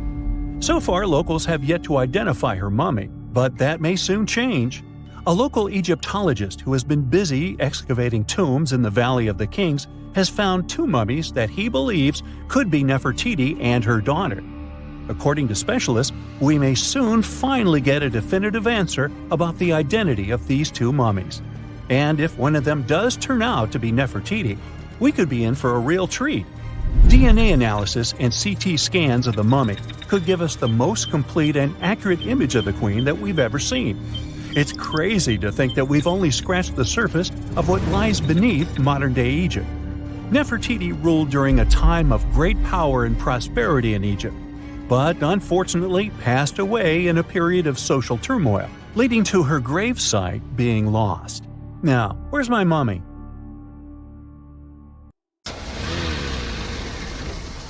And now we're off to almost 5,000 years ago.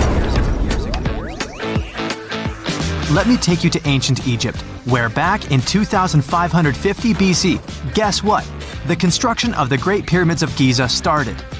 People learned to build cathedrals and skyscrapers, but it wasn't until recently that these massive buildings appeared. It's still a mystery to even modern scientists how these pyramids were built 5,000 years ago. No wonder they are one of the 7 wonders of the ancient world. They're also the oldest of them and the only wonder of the ancient world that still exists in the 21st century. It must have taken a lot of cooperation to build a thing that massive, even for today's metrics. But the Giza pyramids weren't the first pyramids ever. The first one, called the Step Pyramid, was built around 80 years before the first pyramid of Giza in 2630 BC for King Djoser. It wasn't meant to be extraordinary, but ended up being quite impressive. It was a pyramid of 6 stepped layers of stone. It was 204 feet high, which is as tall as a 19-story building. And it was the tallest building that existed at that time. It wasn't just a pyramid though, it was surrounded by a whole complex of buildings, including even courtyards. In ancient Egypt, people believed in the afterlife, so everyone, especially kings, wanted to make sure they had everything they needed to get ready for it. Here's why the pyramid complex was perfectly supplied with a lot of objects people used every day. The complex included a pyramid and a kind of a palace. Those buildings had many things the king loved and might need one day, like furniture, food, and gold vessels. After Djoser, building pyramids became common practice, but many pyramids weren't finished. It would usually take about 20 years to build one, but many rulers reigned way less than that. Overall, there are more than 100 pyramids. The most famous pyramids are the Great Pyramids of Giza. The first one and the biggest one was built for Pharaoh Khufu, around 2550 BC. Initially, it was 481 feet tall, which is as tall as a 40-story building. The second pyramid was built for Khufu's son, Pharaoh Khafre, around 2520 BC. It's just a bit shorter, usually standing at 471 feet high, a 39-story building. This is the pyramid with the famous statue of the Sphinx. Sphinxes have a lion's body and a human head. They were built to guard important areas. This one has the head of Pharaoh Khafre and is guarding his pyramid, facing the sunrise. The Sphinx is most well known and is one of the world's biggest and oldest statues. Originally, it had red color and did have a nose. It's still possible to see the trace of red pigment by its ears. But no one knows exactly when the nose disappeared. For some time, the Sphinx was sort of hidden underground, being covered with sand up to its shoulders. Luckily, in the early 1800s, an adventurer with a team of 160 people dug it out. The third pyramid of Giza is the smallest one, being more than twice shorter. Originally, it was 218 feet high, about the height of a 20-story building. Built in 2490 BC, it was a pyramid for Khafre's son, Menkaure. The pyramids are designed to align with the points of the compass, and their sides symbolize the rays of the sun. But back at the time, there were no compasses. Ancient Egyptians figured out the directions themselves, and with amazing precision. To align the pyramids, they used 2 constellations. Originally, the pyramids were covered in smooth white limestone and had a gold-silver top to reflect the sun. Later, the white limestone was taken from the pyramids by other kings and used for other buildings. Scientists estimated that ancient Egyptians used about 2.3 million stone blocks to build the first pyramid. Each block weighed more than 1 ton. This is the weight of a rhino. Some blocks were even bigger, being almost as heavy as an elephant. 4.5 millennia ago, there was no modern equipment to help build it. There were no machines, no wheels, and even no steel.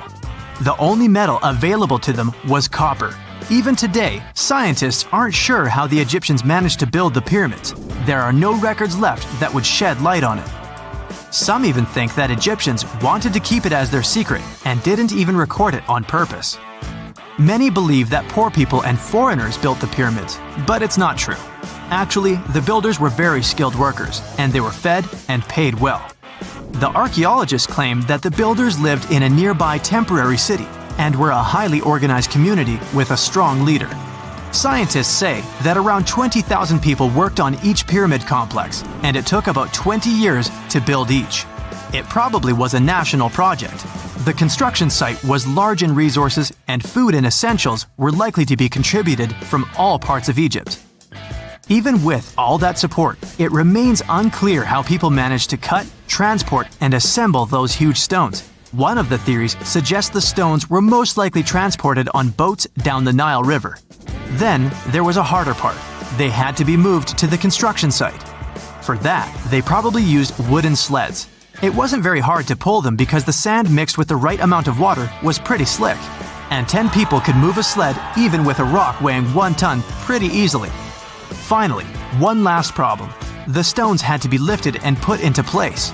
Archaeologists have discovered the remains of the ramps system that dates back to when the pyramids were built.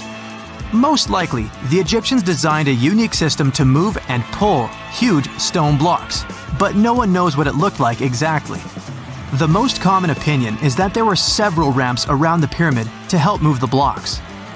The ramp was growing with the pyramid getting higher. They suppose people were walking up the stairs, pulling the stone on the wooden sled up in the middle on the sandy ramp. But this is just one of the options. Others say that the ramps were going around the pyramid. Some say the ramps were inside the pyramid. But we'll never know for sure, and it'll forever remain a mystery, just like the ancient Egyptians wanted. Surprisingly, there's not much inside the pyramids.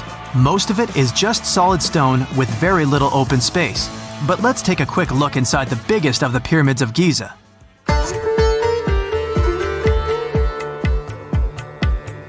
From the entrance, there are two stairs, one going down and the other one going up. The descending one takes you to a chamber located underground. That's where the pharaohs are, but not in this pyramid because Khufu wanted to stay higher. The underground room is partly unfinished. The room with Khufu's sarcophagus is called the King's Chamber. It's upstairs and then through the tall and long Grand Gallery. Below the King's Chamber, there's a room called the Queen's Chamber. There are no queens though, and no one is sure why the room is called this. Unfortunately, none of these have any hieroglyphs on the wall. They're just bare. If you want to see them, you should go to the other rooms that are decorated. Those pieces of art are depictions of ancient Egypt's culture and daily life. The texts allow researchers to study their language and grammar. Sadly, the treasures that once were here in the pyramid are long stolen. From that room, there are several tunnels for an unknown purpose. There are many tunnels and passages inside the pyramids. There are many chambers and shafts and secret ways.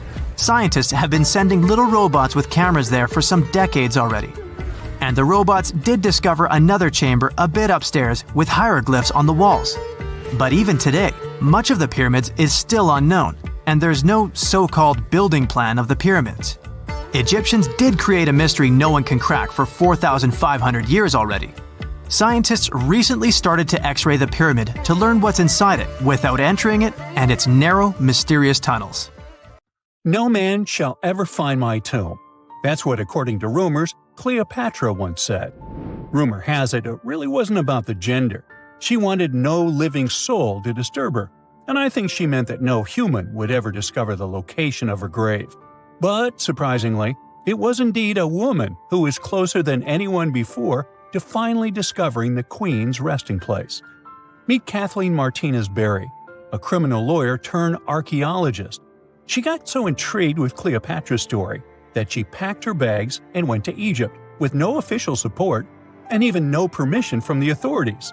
All she had was pure determination to find the Queen's tomb. Now, you could say Kathleen had always been ahead of the game.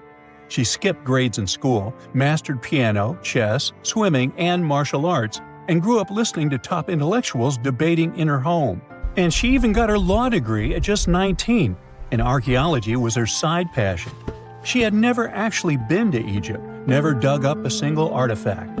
But her fascination with Cleopatra went all the way back to an argument with her father in 1990. That day, she walked into his library looking for a copy of Antony and Cleopatra by Shakespeare. Her dad, Fausto Martinez, a professor and legal expert, casually called Cleopatra a seductress. Kathleen wasn't having it. She fired back, arguing that history had been totally unfair to Cleopatra. The Romans, she said, wanted to destroy her reputation, and for centuries, people had just believed their version of the story. The debate went on for hours, and in the end, her father admitted maybe he had judged Cleopatra too harshly. That conversation changed everything for Kathleen. From that day on, she read every ancient text she could find, especially Plutarch's account of Cleopatra and Mark Antony. The more she learned, the more convinced she became that Cleopatra wasn't just some queen who fell for the wrong guy. She was a genius, playing a dangerous political game to keep Egypt independent. And the more she read, the more she started thinking, what if everyone had been looking for Cleopatra's tomb in the wrong place? That thought stuck with her. When she was caring for her second child, she earned a master's in archaeology. Multitasking. That reignited an obsession that would take over her life, uncovering the truth about Cleopatra. Even though most experts believe that Cleopatra's tomb, along with the final resting place of 13 other Ptolemaic rulers, lies somewhere beneath modern-day Alexandria, Dr. Martinez has a different idea. She believes Cleopatra was buried at Taposiris Magna, an ancient temple dedicated to Osiris, the Egyptian deity of the afterlife. But she still needed an ancient foundation plate. These plates, about the size of a smartphone, were placed beneath important temple structures and often contained inscriptions explaining when and why the temple was built. If she could find a plate that confirmed the temple was dedicated to Isis, Cleopatra's patron deity, she'd have solid proof that this was the right place to look. Nothing could deter Martinez. She excavated the entire temple site, digging deeper than anyone before her. Her team found coins with Cleopatra's name and face stamped on them. It meant Cleopatra had a direct connection to this site. Then, they uncovered something even more interesting: a tunnel used to bring water to people, leading straight from the temple into the Mediterranean Sea. So, if parts of the temple had already sunken into the water, could Cleopatra's tomb be down there too? Martinez needed proof to convince Egyptian authorities to let her search underwater. And, against all odds, she found the missing foundation plate. On it, the pharaoh offered a large area of Nubia to deity Isis. That was it, the confirmation she needed. The temple was indeed dedicated to Isis, proving her theory wasn't just speculation. If one temple was on land, Martinez suspected the second temple, possibly Cleopatra's tomb, had collapsed into the sea. She needed help from experts in underwater archaeology, so she reached out to Robert Ballard, the guy who discovered the Titanic. With support from the Egyptian authorities, she and her team began exploring the waters off the coast of Alexandria. And what they found was mind-blowing. Underwater, they discovered massive stone structures, some standing 6 to 10 feet tall, right where the coastline would have been thousands of years ago. They also found basalt blocks, the same material used in the statues from the first temple. That meant one thing: those weren't just random rocks. They were the remains of a lost city, buried beneath the sea for centuries. Now, we can only wait and see whether Martinez and her team will be able to unravel one of the greatest mysteries of the past left by the outstanding woman that was Cleopatra. Here's some backstory. After her father, Ptolemy VII, passed away, Egypt's throne went to both Ptolemy VIII and Cleopatra, or so it seemed. Cleopatra, just 18 at the time, allegedly married her 10-year-old brother. Yeah, ancient royalty had some different customs, though there's no solid proof of that. But sibling love didn't last long. Young Ptolemy decided he wanted all the power for himself and tried to push Cleopatra out. Forced to flee the country, she didn't just sit around feeling sorry for herself. She raised an army, ready to march back and take what was hers. That's how, at 21, she was already in the Sinai Desert, leading an army and planning her return to the throne. Now, by that time, Cleopatra had already been locked in a powerful political, and not only political, alliance with Julius Caesar. In June 47 BC, she gave birth to a son, Ptolemy Caesar, better known as Caesarion, who, many believe, was Caesar's child. But that didn't stop her from playing by Egyptian royal rules. And her husband number 2, her other brother, Ptolemy XIV. Yep, despite her ongoing affair with Caesar, Cleopatra married yet another sibling, because, in her world, keeping the throne in the family was the name of the game. Now, marriage aside, Cleopatra's bond with Caesar stayed strong. She even traveled to Rome with Ptolemy XIV for a state visit. But instead of playing the role of a dutiful queen, she stayed in Caesar's private villa by the Tiber River. But after Julius Caesar lost his life in 44 BCE on the Ides of March, Cleopatra's political standing became shaky. To make matters worse, her brother-husband Ptolemy XIV passed away soon after, and some suspect Cleopatra had a hand in it, leaving her as the sole ruler of Egypt. Meanwhile, back in Rome, Mark Antony was rising to power as Caesar's presumed successor. Wanting to size up the Queen of Egypt, he summoned Cleopatra, and she did not disappoint.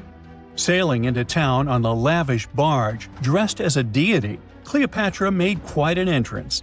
Antony was instantly mesmerized, so much so that he left his third wife back in Rome and followed Cleopatra to Alexandria, where their relationship turned into a full-blown royal affair. The two had 3 children together. Together, they waged war against Caesar's adopted son, Octavian, in a battle for control of the Roman Empire. The last time the queen was seen, she was in her mausoleum, dressed in full royal splendor, diadem on her head, lying on what Plutarch called a golden couch. When Antony and Cleopatra lost at Actium, Octavian's forces marched into Alexandria. Cleopatra apparently knew the end was near, so she locked herself inside her mausoleum, surrounded by gold, silver, pearls, and priceless art. Those were the treasures she threatened to burn rather than let the Romans take them. Antony, meanwhile, wasn't going to let the Romans capture him alive. He wounded himself with his own sword, but before he passed away, he was carried to Cleopatra's side. She held him as he took his last breath in her arms. A little over a week later, Cleopatra made her own choice. Rather than face humiliation as Octavia's prisoner, she ended her life. Legend says it was the bite of a deadly asp, though history isn't quite clear on that. At the time, Cleopatra was only 39. Sounds like a rather full life to me.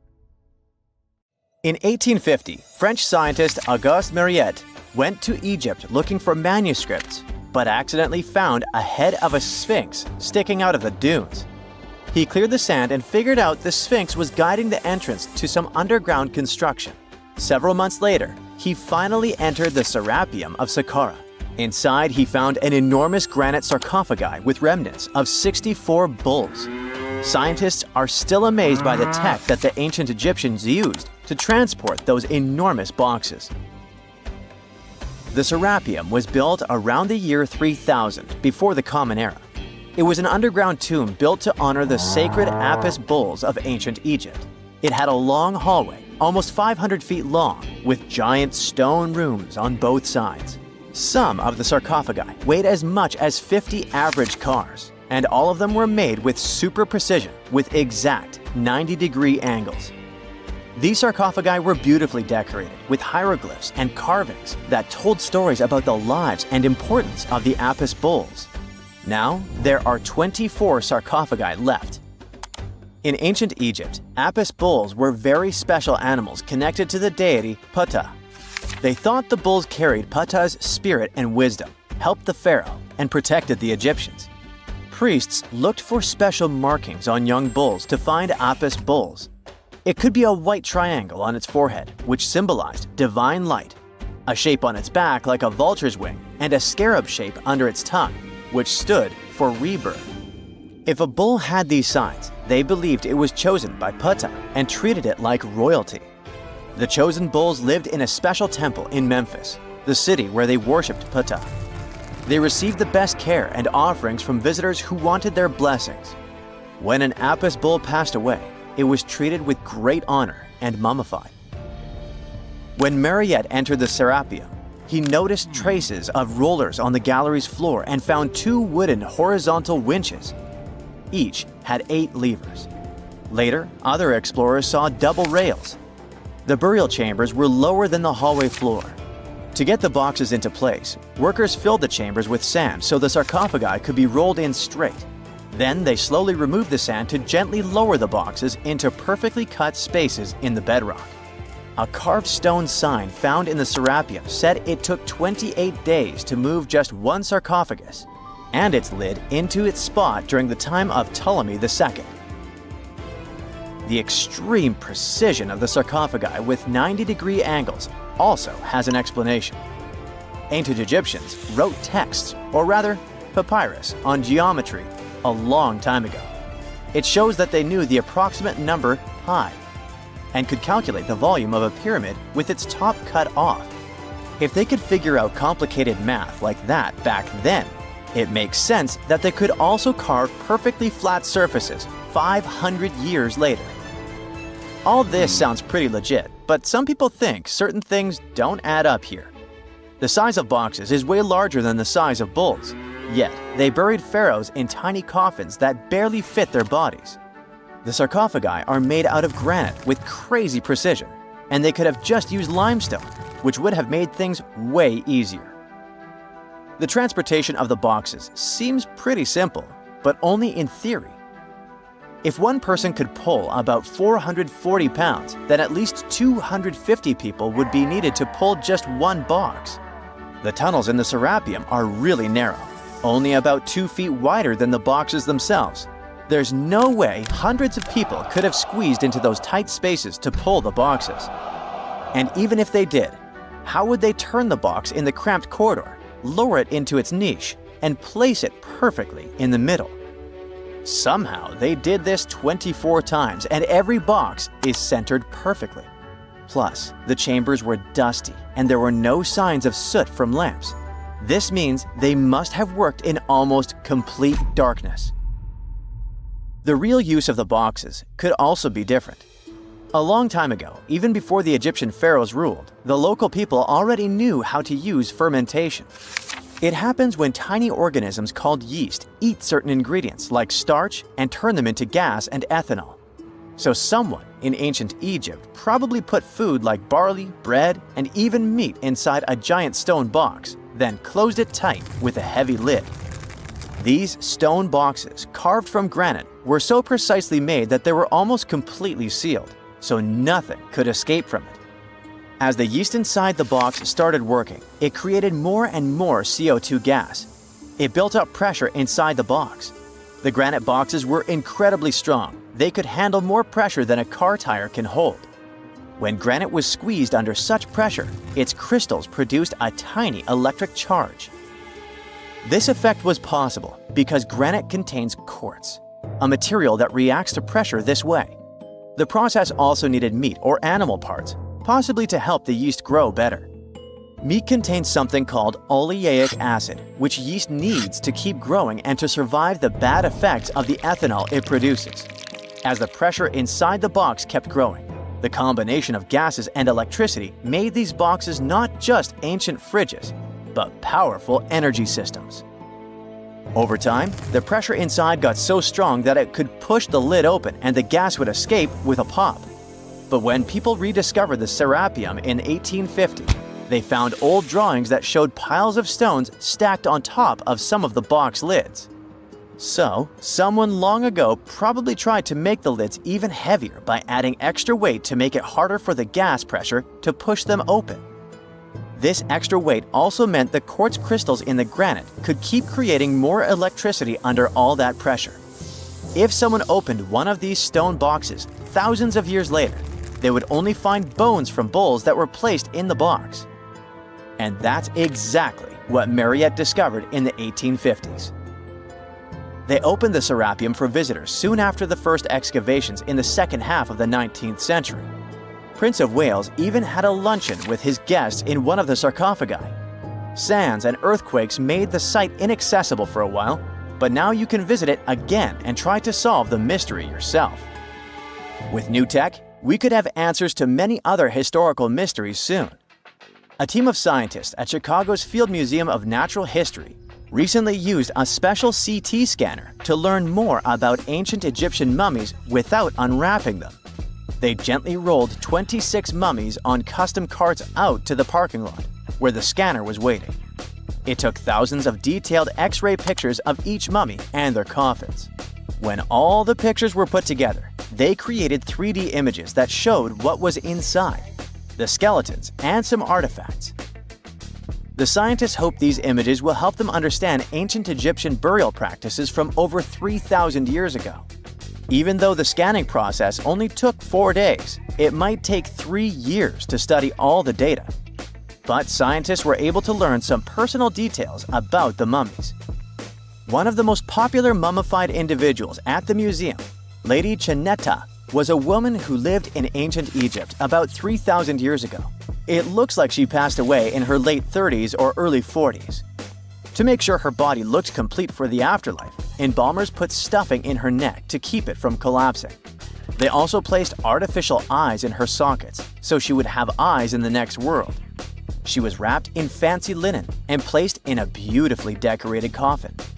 The scans revealed that it had been carefully crafted with a slit at the back, which embalmers used to fit the body. There were also some artistic details on the surface, like markings for her knees. It looks like her burial was on the scale of a high-end luxury car. Secant, cosine, tangent, sine, 3.14159. Yeah, that was the cheer we heard coming from the trigonometry club back in the day. For the rest of us in math class, terms such as sine, tangent, and pi were just bewildering. Who invented these and why? Was their only purpose to make it harder for students? Well, not quite. Trigonometry was invented by the ancient Egyptians. They needed this knowledge to construct pyramids, and they did a pretty good job too. The Great Pyramid in Giza still stands today, some 4,500 years after it was built. No recalls either. So let's get out of that classroom and on a journey through time to reveal the secrets behind the ancient Egyptians' precision. Here you are, standing on the Great Pyramid's construction site, some 9 miles from Cairo. Well, the city still isn't there, as you're surrounded only by the desert and teams of construction workers. They're transporting large stone blocks weighing 2.5 tons each. They're inside a wooden sled that sits on large rollers. A crew of 8 men rolls these blocks along the ground. You immediately think of the rollers on a supermarket cash register. The principle is exactly the same, but the scale is greater, much greater. Scientists estimate that the Egyptians used 2.3 million such blocks in the Great Pyramid alone. And the block in front of you is one of the lighter ones. The heaviest of them weighed up to 15 tons. But where did all these blocks come from? Most of them originated from quarries around Giza. It's not that impressive, you think, but wait until you hear how ancient engineers transported the granite used in construction over 500 miles to the pyramid. There were no railways or highways back then, but the mighty Nile was always there. Researchers even believe that the Egyptians dug a canal to connect the Nile directly to the pyramid's construction site. All they had to do then was to wait for the flood season to begin, and voila! The rising water levels floated the heavy stone blocks for them. But how did they lift the enormous stones on dry land to stack them up to the top? Did they use oversized cranes? Well, ancient Egyptians worked around this problem, literally speaking. One of the workers is now pointing to the giant ramp going around the pyramid they're building. This is how a mountain road zigzags its way to the top. If the ramp went directly to the top of the pyramid, then workers couldn't pull the stone blocks along it. It would be too steep. Scientists have calculated that 8% could be the maximum incline. So ancient Egyptians just extended the ramp around the pyramid. Again, these are all theories, as the ramp could have been inside the pyramid, as some researchers suggest. The exact building method is still a mystery, guarded by the Sphinx. That's its real name, right? Wrong. As the Great Sphinx is just the statue's alias. You know, the name writers take when they want to hide their true identity, or a singer's stage name. The Sphinx's real name, translated from Egyptian, means Horus in the horizon. That was the name for the Egyptian deity of the sky. The trail of mystery doesn't end there, as a man walks past you with a bucket of paint. He's going to add a touch of color to the Great Sphinx. Researchers found specks of this red color next to its ear. That was some strong paint, as it survived for thousands of years. You are now standing straight in front of the Sphinx. You look up. It's very tall, right? 66 feet to be precise. Now resist the urge to take a selfie. You can do it. Now you notice something else. It looks like the Sphinx is in the center of a giant triangle in the back. That's one side of the Great Pyramid. And no, your eyes are not playing tricks on you. The Sphinx really does sit in the center of the pyramid's lateral face. Here's where math comes in handy. A pyramid has 4 sides, called lateral faces. There's also a 5th face, the base, but that's not visible. It's, wait for it, face down. The Sphinx has one last mystery to reveal: its age. Scientists agree that Pharaoh Khafre built the Sphinx. He ruled after his father, who had built a great pyramid nearby. So both structures were finished around the same time. Let's talk about numbers again. You've heard of Cleopatra, the Egyptian princess described as a woman of great beauty. Hello? She saw the pyramids, but she lived closer to the time of the first iPhone than the time of the people who built the pyramids. Fascinating, right? You can see thousands of people around you. They're working hard to build the pharaoh's tomb. But how many of them are there exactly? One Greek philosopher estimated there were as many as 100,000 workers. Seems like an okay number for such an enormous structure, but it can't be true. Science simply can't back up this number. Egyptologists put the total number of workers at 30,000. And yes, Indiana Jones was one of them, at least on the big screen, but he showed up late. Egyptologists know a lot about the pyramids, but not everything. Not because they don't want to, but because they haven't yet dug up enough evidence. They can only guess how the building process went. First, engineers would arrive to choose the right spot and do the necessary measurements. That's why they needed all that complicated math. Then, it's time for sourcing the material, the large stone blocks I mentioned earlier. When boats deliver them to the site of the future pyramid, workers can finally do their thing. They operated in smaller groups, but there were at least 2,000 of them chiseling and carving away at any given time. Sounds like a typical construction site today? Well, that's because it is, just thousands of years ago. It's amazing what ancient Egyptians were able to achieve with just copper and stone tools. The pyramid is now complete in front of you. But is it the same pyramid we see today? Why is this structure shining bright in the desert sun? Isn't it supposed to be a dusty yellow color? Well, no. Human activity and the elements have completely stripped the outer layer of stones over time. Expert craftspeople polished these blocks using nothing but stone and sand. The end result was a smooth and shiny rock. On the day it was completed, the Great Pyramid of Giza was a perfect triangle of light. Its polished sides acted like giant mirrors, reflecting the powerful Egyptian sun. This is the point where you should put your glasses on, and that shiny thing you see at the pyramid's very top is actually gold. The capstone at the top of the pyramid is called a pyramidion. It was covered in sheets of gold.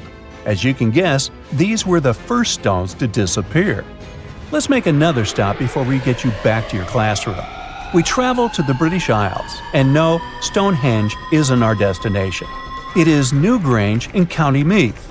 Scientists estimate that the ancient peoples of Ireland built this stone monument around the year 3200 BCE. This makes it older than both Stonehenge and the Great Pyramid in Giza. The function of the circular mound in Newgrange is the same as the one of the Great Pyramid and equally mysterious. The estimated amount of loose stone present in the valley is over 220,000 tons.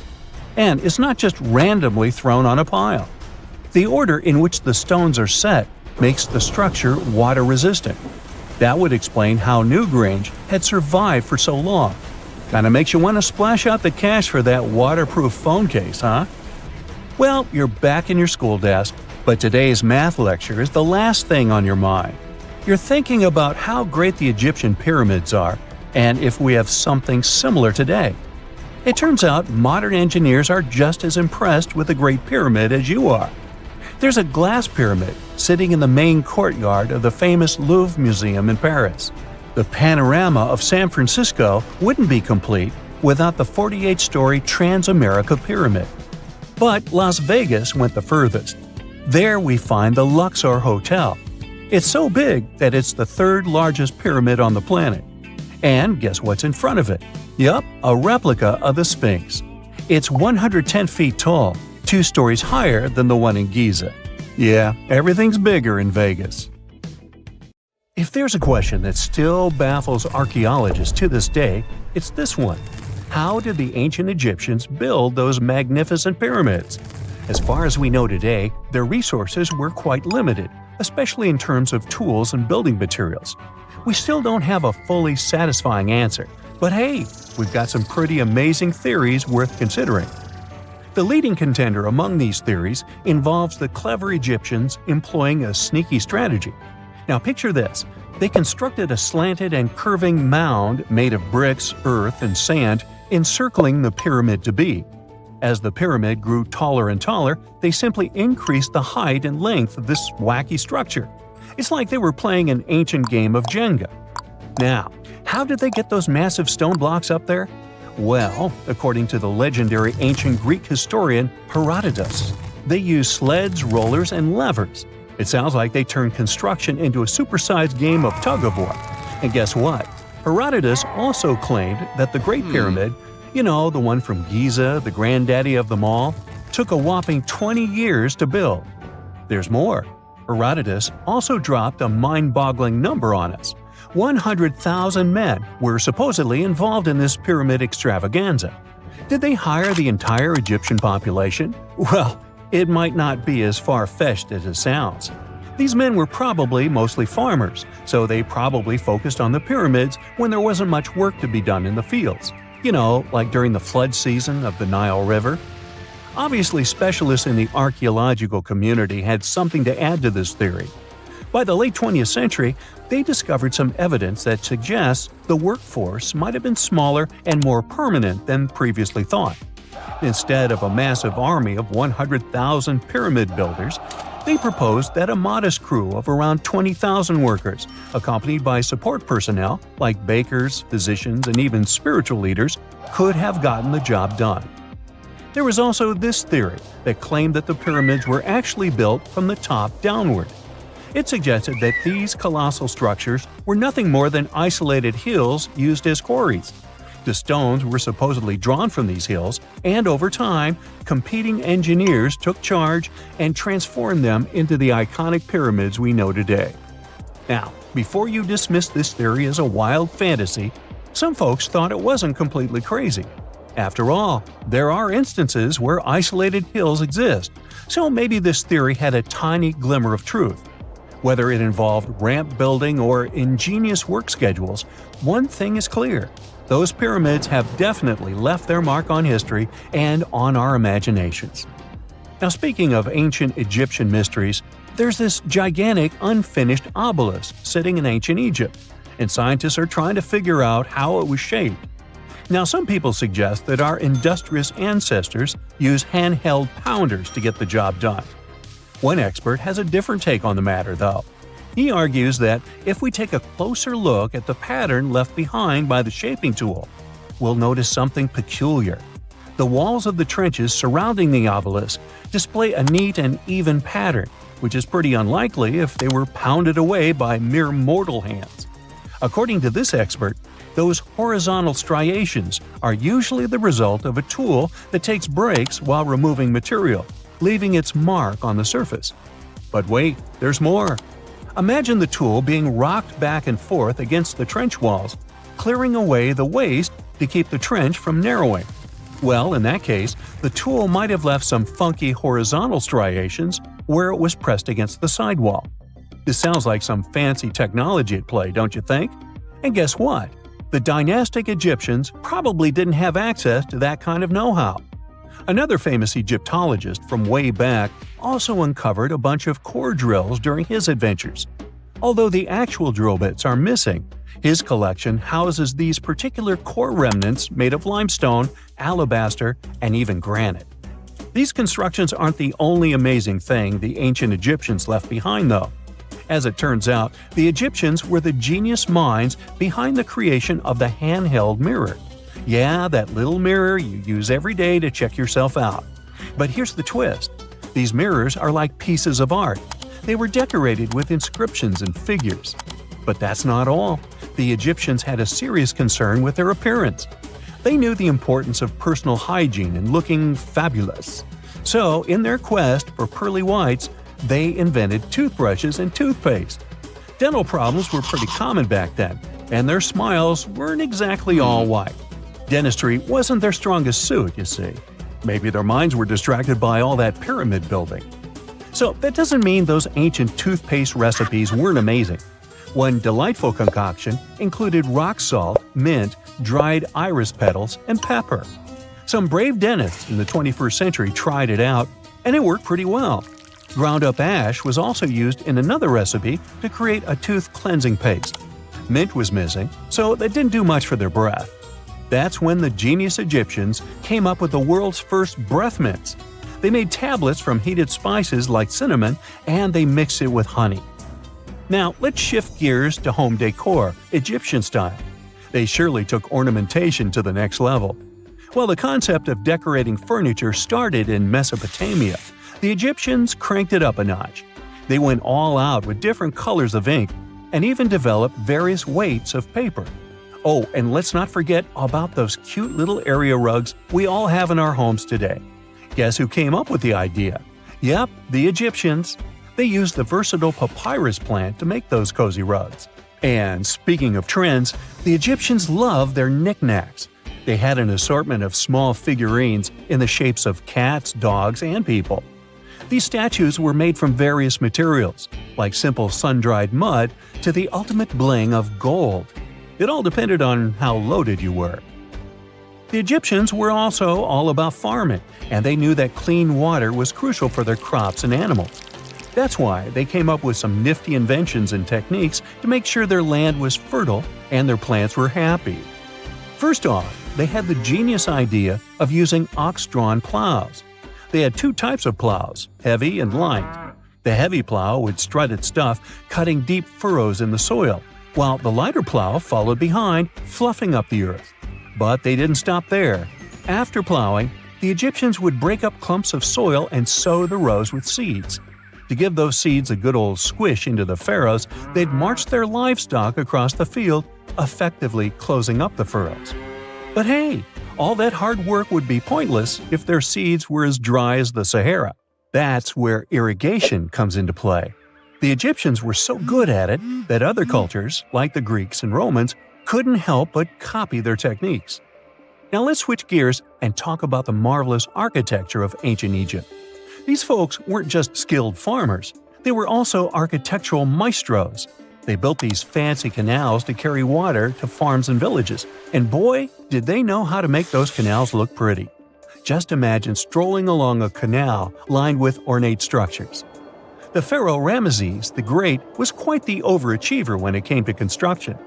One of his mind-blowing creations was the construction located at Abu Simbel. This building was designed so that twice a year, the sun would shine directly into it and illuminate the statues of Ramesses.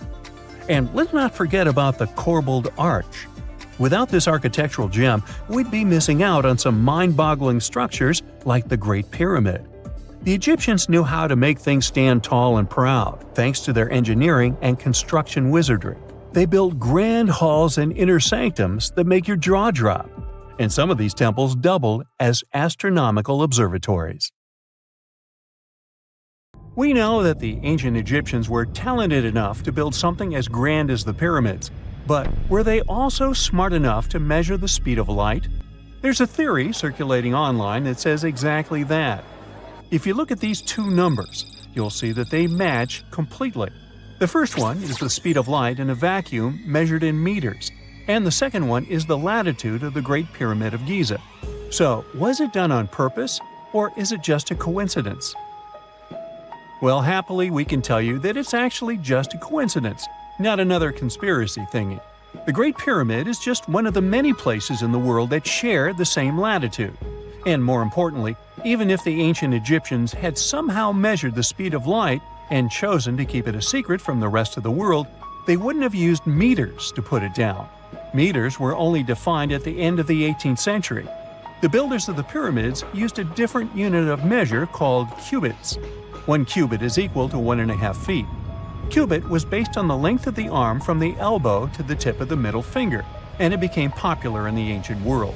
So if they wanted to impress the rest of the world and set the pyramids at a point that matched the speed of light in cubits, they would have to build their iconic constructions somewhere in Europe. And then the Danish astronomer who first measured the speed of light in 1676 would have been really upset to know that someone had done it centuries before him. So although they were ahead of their time in many aspects, The ancient Egyptians never measured the speed of light or used longitude and latitude to map their locations. The base of the Great Pyramid of Giza might seem like a perfect square, but it's actually an 8-sided structure, not 4-sided. Each of its 4 sides has a subtle concave indentation that splits it evenly from base to tip. The official version is that a British pilot was the first to notice it in 1940 while flying over the pyramid. He took a photograph that showed shadows highlighting these indentations. Some people think these lines are only visible from above and can best be seen at dawn and dusk during the spring and autumn equinoxes. This has led to a freaky theory that the ancient Egyptians might have designed the pyramids to communicate with something looking at them from above. Now, the Great Pyramid is one of only 3 pyramids that used to have a swivel door. It weighed around 20 tons, but they could still easily open it from the inside. Its precise fit made it nearly invisible from the outside, with no visible latch or handle. There were only slight variations in the exterior stone that gave out an opening. The other 2 pyramids with similar doors belonged to Khufu's father and grandfather. The Great Pyramid also has a hidden void at least 100 feet long that was only found in 2017. We still don't know what lies within the space, what purpose it served, or if it is the only space of its kind. Researchers used the same tech to see through cathedral walls, Mayan pyramids, and even volcanoes. It depends on a natural shower of subatomic particles called muons. They pass more easily through empty space than through solid materials. So if they arrange multiple muon detectors around a structure, scientists can map out its solid and empty areas. A team of scientists placed muon detectors inside the Great Pyramid and allowed them to gather data for months. Scientists have analyzed samples of the mortar used to build the pyramids many times. Although we know its composition, modern technology still can't replicate it. The mortar is mostly made from processed gypsum, but it wasn't used like the cement we use for bricks today. Instead, they used it to support the joints between the massive stones as they were set in place. The estimated amount they needed to construct the Great Pyramid was around 500,000 tons of mortar. The gypsum mortar is stronger than the stones themselves and has held up for thousands of years. Now, all 4 sides of the Great Pyramid are aligned with the cardinal points – north, south, east, and west. According to geologist and engineer Glenn Dash, the alignment is accurate to within 4 minutes of arc, or 1/15th of a degree.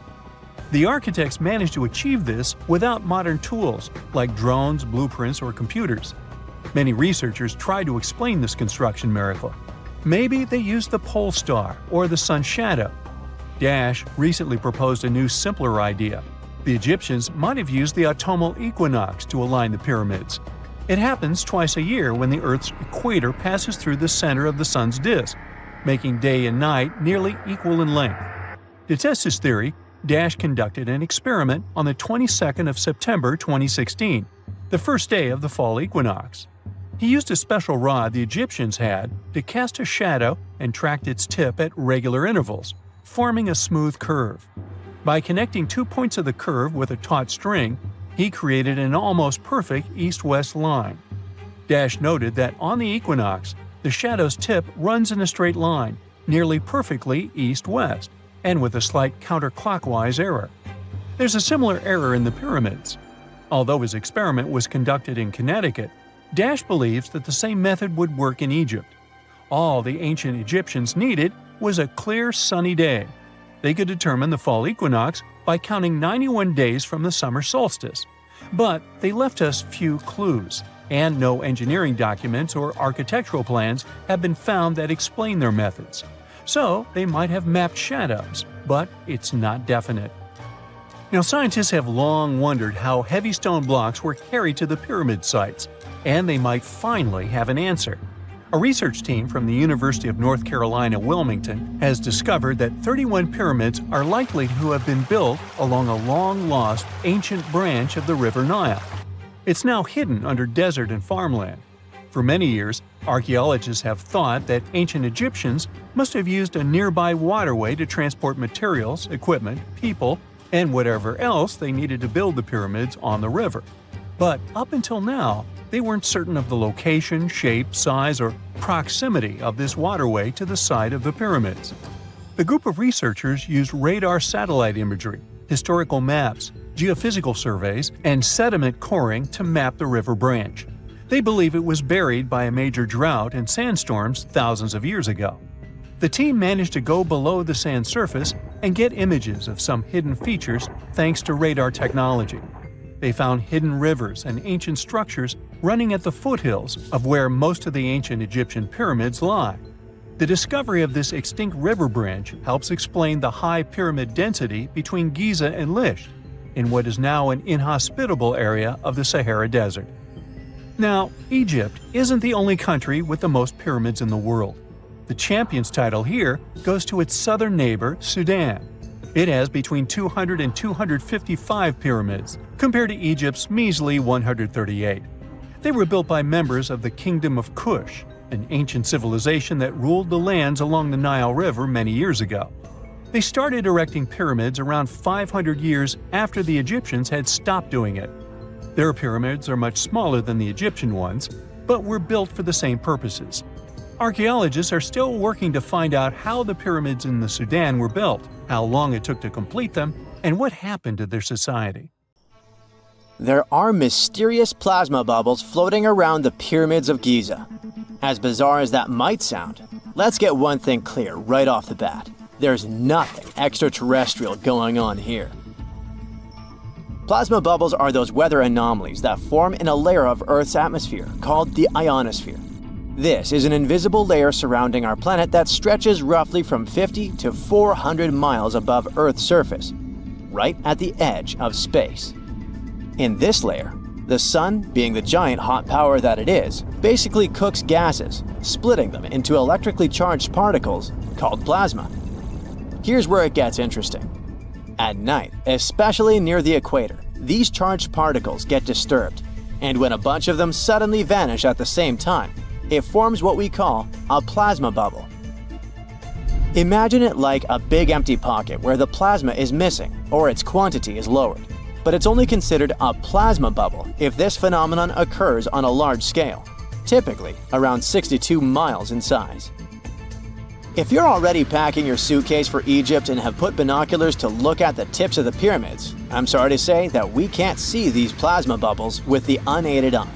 It's all happening way above our heads, completely invisible to us. Scientists need to use special equipment, like the Latitude Long-Range Ionosphere Radar, or LARID, to detect these bubbles. This advanced technology helps researchers track and observe the movement and formation of plasma bubbles in real time. This formation, by the way, can be triggered by solar storms. That brings us to November 2023, when an impressive solar storm occurred. On a scale from 1 to 5, this one was classified as a G3, which is considered a strong event. Solar storms occur when sunspots are basically cooler, darker areas on the sun's surface, release bursts of energy into space. These flares triggered several geomagnetic storms on Earth. While this might sound like doomsday stuff, it didn't disrupt our daily lives too much. In fact, it was great news for skywatchers, since the solar storm created stunning auroras, with the northern lights visible as far south as Greece and Turkey. But this particular storm in 2023 also had another interesting consequence. It caused the largest plasma bubble ever recorded by the Chinese radar. This phenomenon was so massive that it covered regions as far apart as the Egyptian pyramids and the Midway Islands in the Pacific Ocean. Now that's a huge distance, and it is a big deal for science. And that's because plasma bubbles are a growing threat to modern technology. Experts say they can disrupt satellite communications and GPS systems. So if you're using Google Maps or Waze and suddenly it can't figure out where you are, a plasma bubble might be to blame. Great. We now know what's going on with those bubbles, detected above the pyramids of Giza. But things get even weirder inside this ancient construction. Apparently, the Great Pyramid of Giza has the ability to concentrate electromagnetic energy within its interior. A couple of years ago, a group of researchers decided to see what would happen if they took this ancient architecture and hit it with radio waves. I mean, waves that are similar to the kind your phone uses, but on a much larger scale. up to 1,900 feet long. But since they couldn't just start blasting radio waves at the actual pyramid, they did the next best thing: computer modeling. Using these simulations, the researchers discovered something incredible. The Great Pyramid can actually concentrate electromagnetic energy within its internal chambers, as well as underneath its base, where an unfinished chamber is located. By concentrate, I mean something like trap it. For example, when you shout into a cave, you hear your voice echo back, right? The sound waves don't just disappear, they bounce around and get focused. Similarly, when radio waves hit the pyramid, they don't just pass through or around it. Instead, they get absorbed, bounce around, and focus inside and underneath the pyramid. Our list of mysterious phenomena surrounding the Egyptian pyramids doesn't end there. Inside the pyramid, there's a long, narrow passage that leads to what's known as the King's Chamber. This room sits at the center of the pyramid, and it's believed to have been the final resting place of Pharaoh Khufu, the ancient Egyptian leader who commissioned the entire thing over 4,000 years ago. When visitors step into the King's Chamber, two things normally strike them: the room's incredible acoustics and its heavy, imposing structure, which is entirely lined with red granite. Recently, scientists have started to connect these two facts. Some researchers now believe that the King's Chamber might be able to catch or pick up sound energy generated from other parts of the pyramid. In other words, this room might have been designed to amplify sound in a way that no other chamber in the pyramid can. To test this theory, researchers conducted an experiment where they sang in the Queen's Chamber, which is located directly below the King's Chamber. Here's where it gets wild. The music couldn't be heard in the lower underground rooms of the pyramid, but it sounded loud and clear in the King's Chamber. One possible explanation for this is the type of stone used in the King's Chamber: pink granite. Granite is known for its piezoelectric properties, meaning it can absorb energy from its surroundings, like sound vibrations, and convert it into electrical energy. This suggests that the chamber's unique acoustics might be due to more than just the shape of the room. It could be that the granite itself plays a role in amplifying and concentrating sound waves. According to scientists, these discoveries open up a whole new field of research into the pyramid's potential.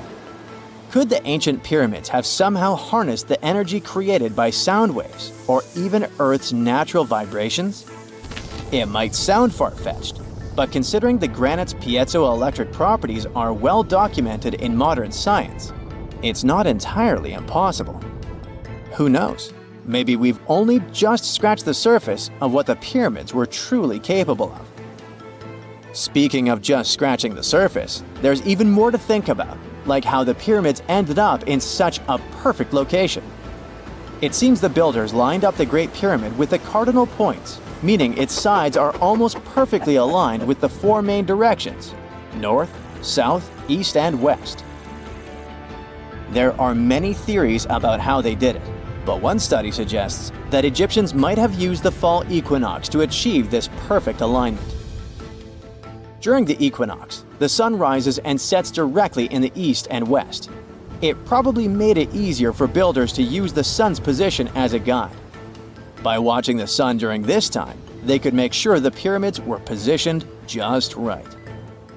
If we think about all these strange things about the pyramids, I mean their perfect alignment, the ability to concentrate radio waves, and the materials used in the chambers that might generate electrical energy, could the real purpose of the pyramids actually be much more complex than just being tombs? Well, Nikola Tesla thought so. It is said that the famous inventor and engineer was kind of obsessed with the Egyptian pyramids, and he wondered if they might actually be giant energy transmitters. He believed the shape and position of the pyramids could help them function as huge generators, capable of producing free, limitless energy. Some researchers agree with Tesla and believe that these massive monuments might have been designed as giant power plants. According to their theory, builders could have figured out how to move ions, those electrically charged particles in the atmosphere, by placing materials like copper, gold and silver around the pyramids. So, it's definitely possible that the ancient Egyptians created a sustainable, renewable power source.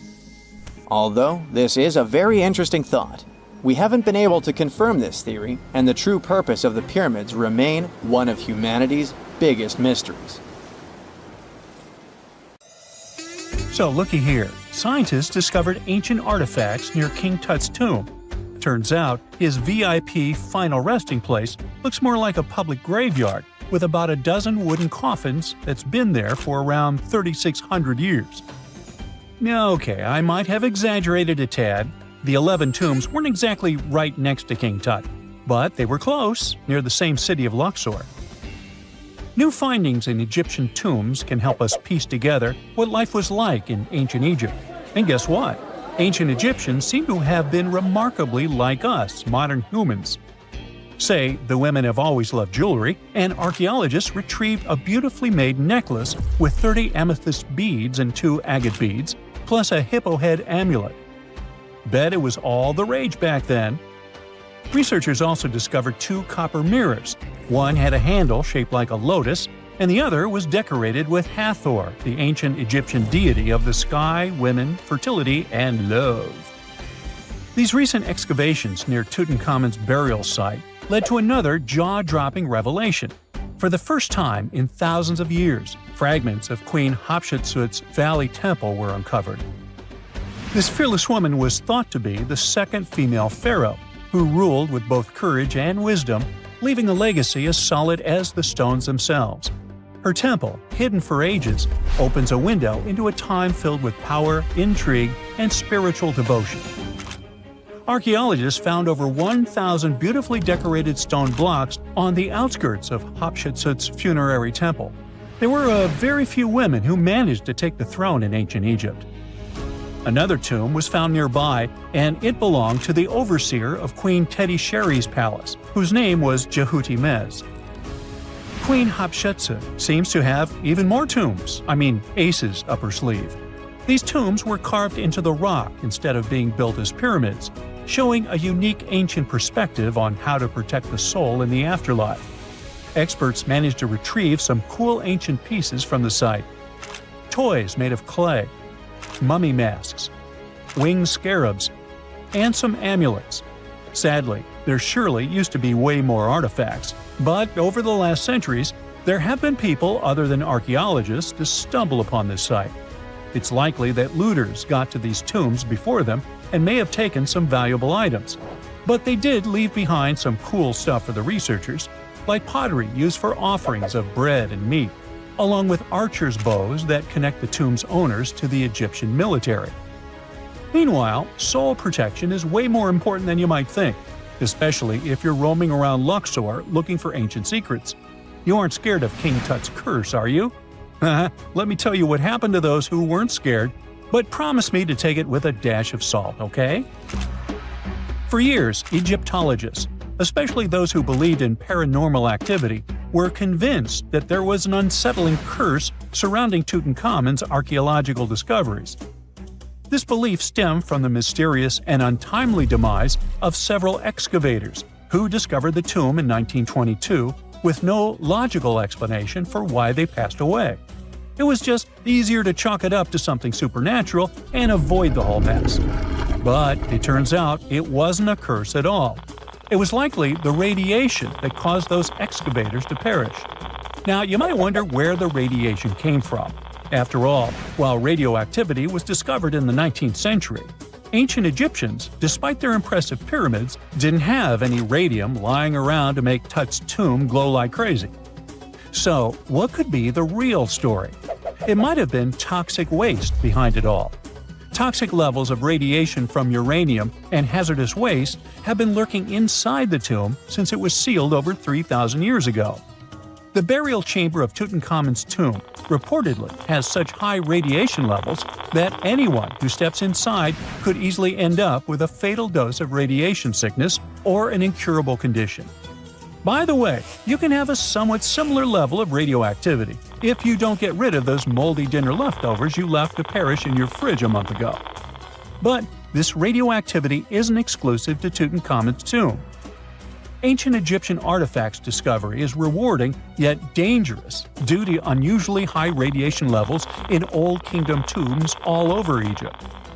Geiger counters have detected radiation at 2 sites near the Giza pyramids, and radon, a radioactive gas, has been found in several underground tombs in Saqqara. Interestingly, experts believe that the builders of these ancient tombs were aware of the toxins, as some eerie warnings were carved into the walls of many tombs. One inscription ominously declared, "They that break this tomb shall meet their end by a malady that no doctor can diagnose."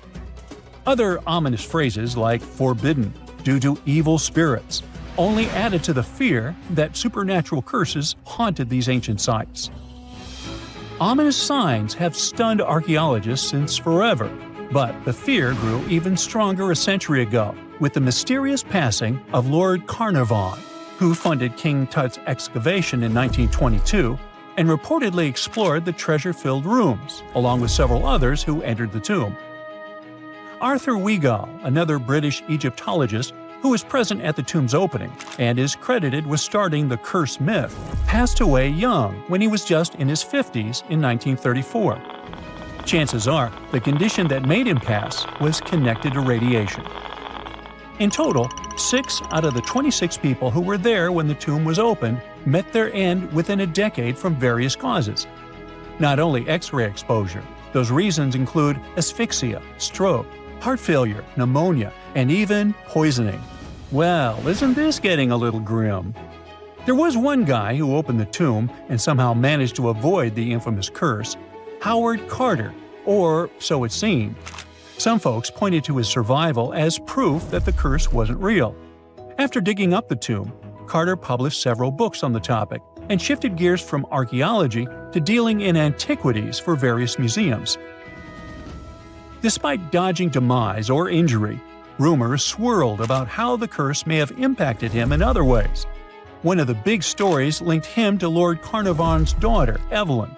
Some said he was madly in love with her, but she married someone else, so he chose to stay single. Others claimed they had an affair while she was in Egypt, which ended when her father passed away and she left the country for good. However, there wasn't much evidence to support these stories. Evelyn was just 6 when they met, and they remained friends until his last breath. She was even one of the few attendees at his funeral, but denied any romantic involvement, saying they weren't that close. A year after the revolutionary discovery near King Tut's tomb, Evelyn married politician Sir Brograve Beauchamp and had a daughter. That same year, Beauchamp toured the tomb with his parents, guided by Carter himself.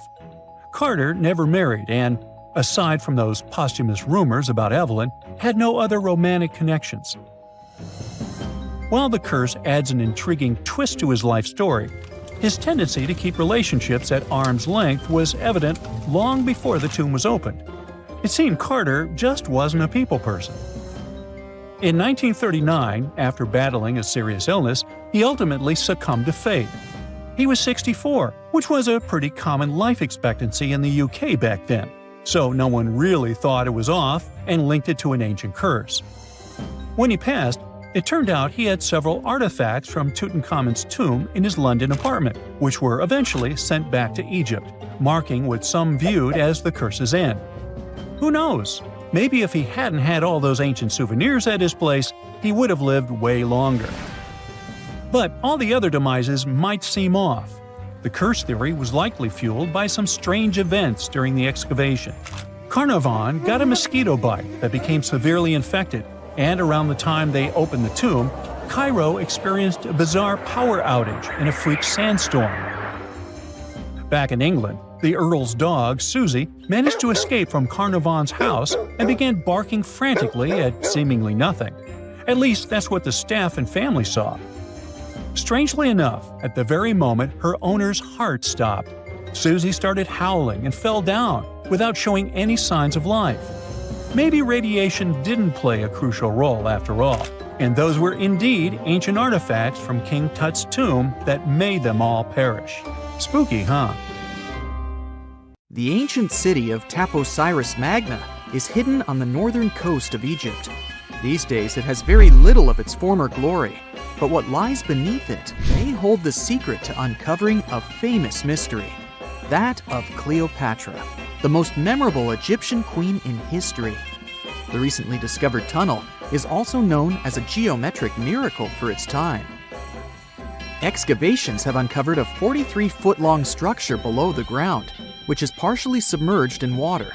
Its shape and construction technique are similar to that of the Eupalinos tunnel, another amazing ancient discovery.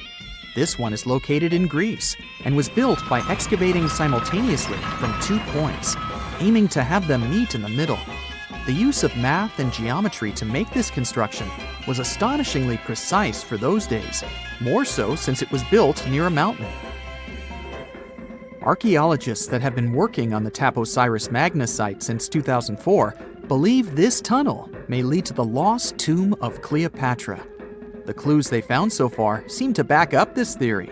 For starters, the city and its temple were built by one of Cleopatra's ancestors, Ptolemy II. All the architecture seems to indicate it was dedicated to the ancient spirit Osiris and his queen Isis. Throughout her reign, Cleopatra did try to associate herself with Isis, so it may be no surprise she chose this location as her final resting place. Scientists have yet to pinpoint Cleopatra's tomb, but research continues with the help of modern technology. To study this location better, archaeologists have even used a special device called ground-penetrating radar. This tool allows us to analyze what lies beneath the ground without being intrusive. Since this tunnel is so old, research needs to be done very delicately. Seeing pictures of what's underground before you start digging is incredibly useful and has been done here since 2011.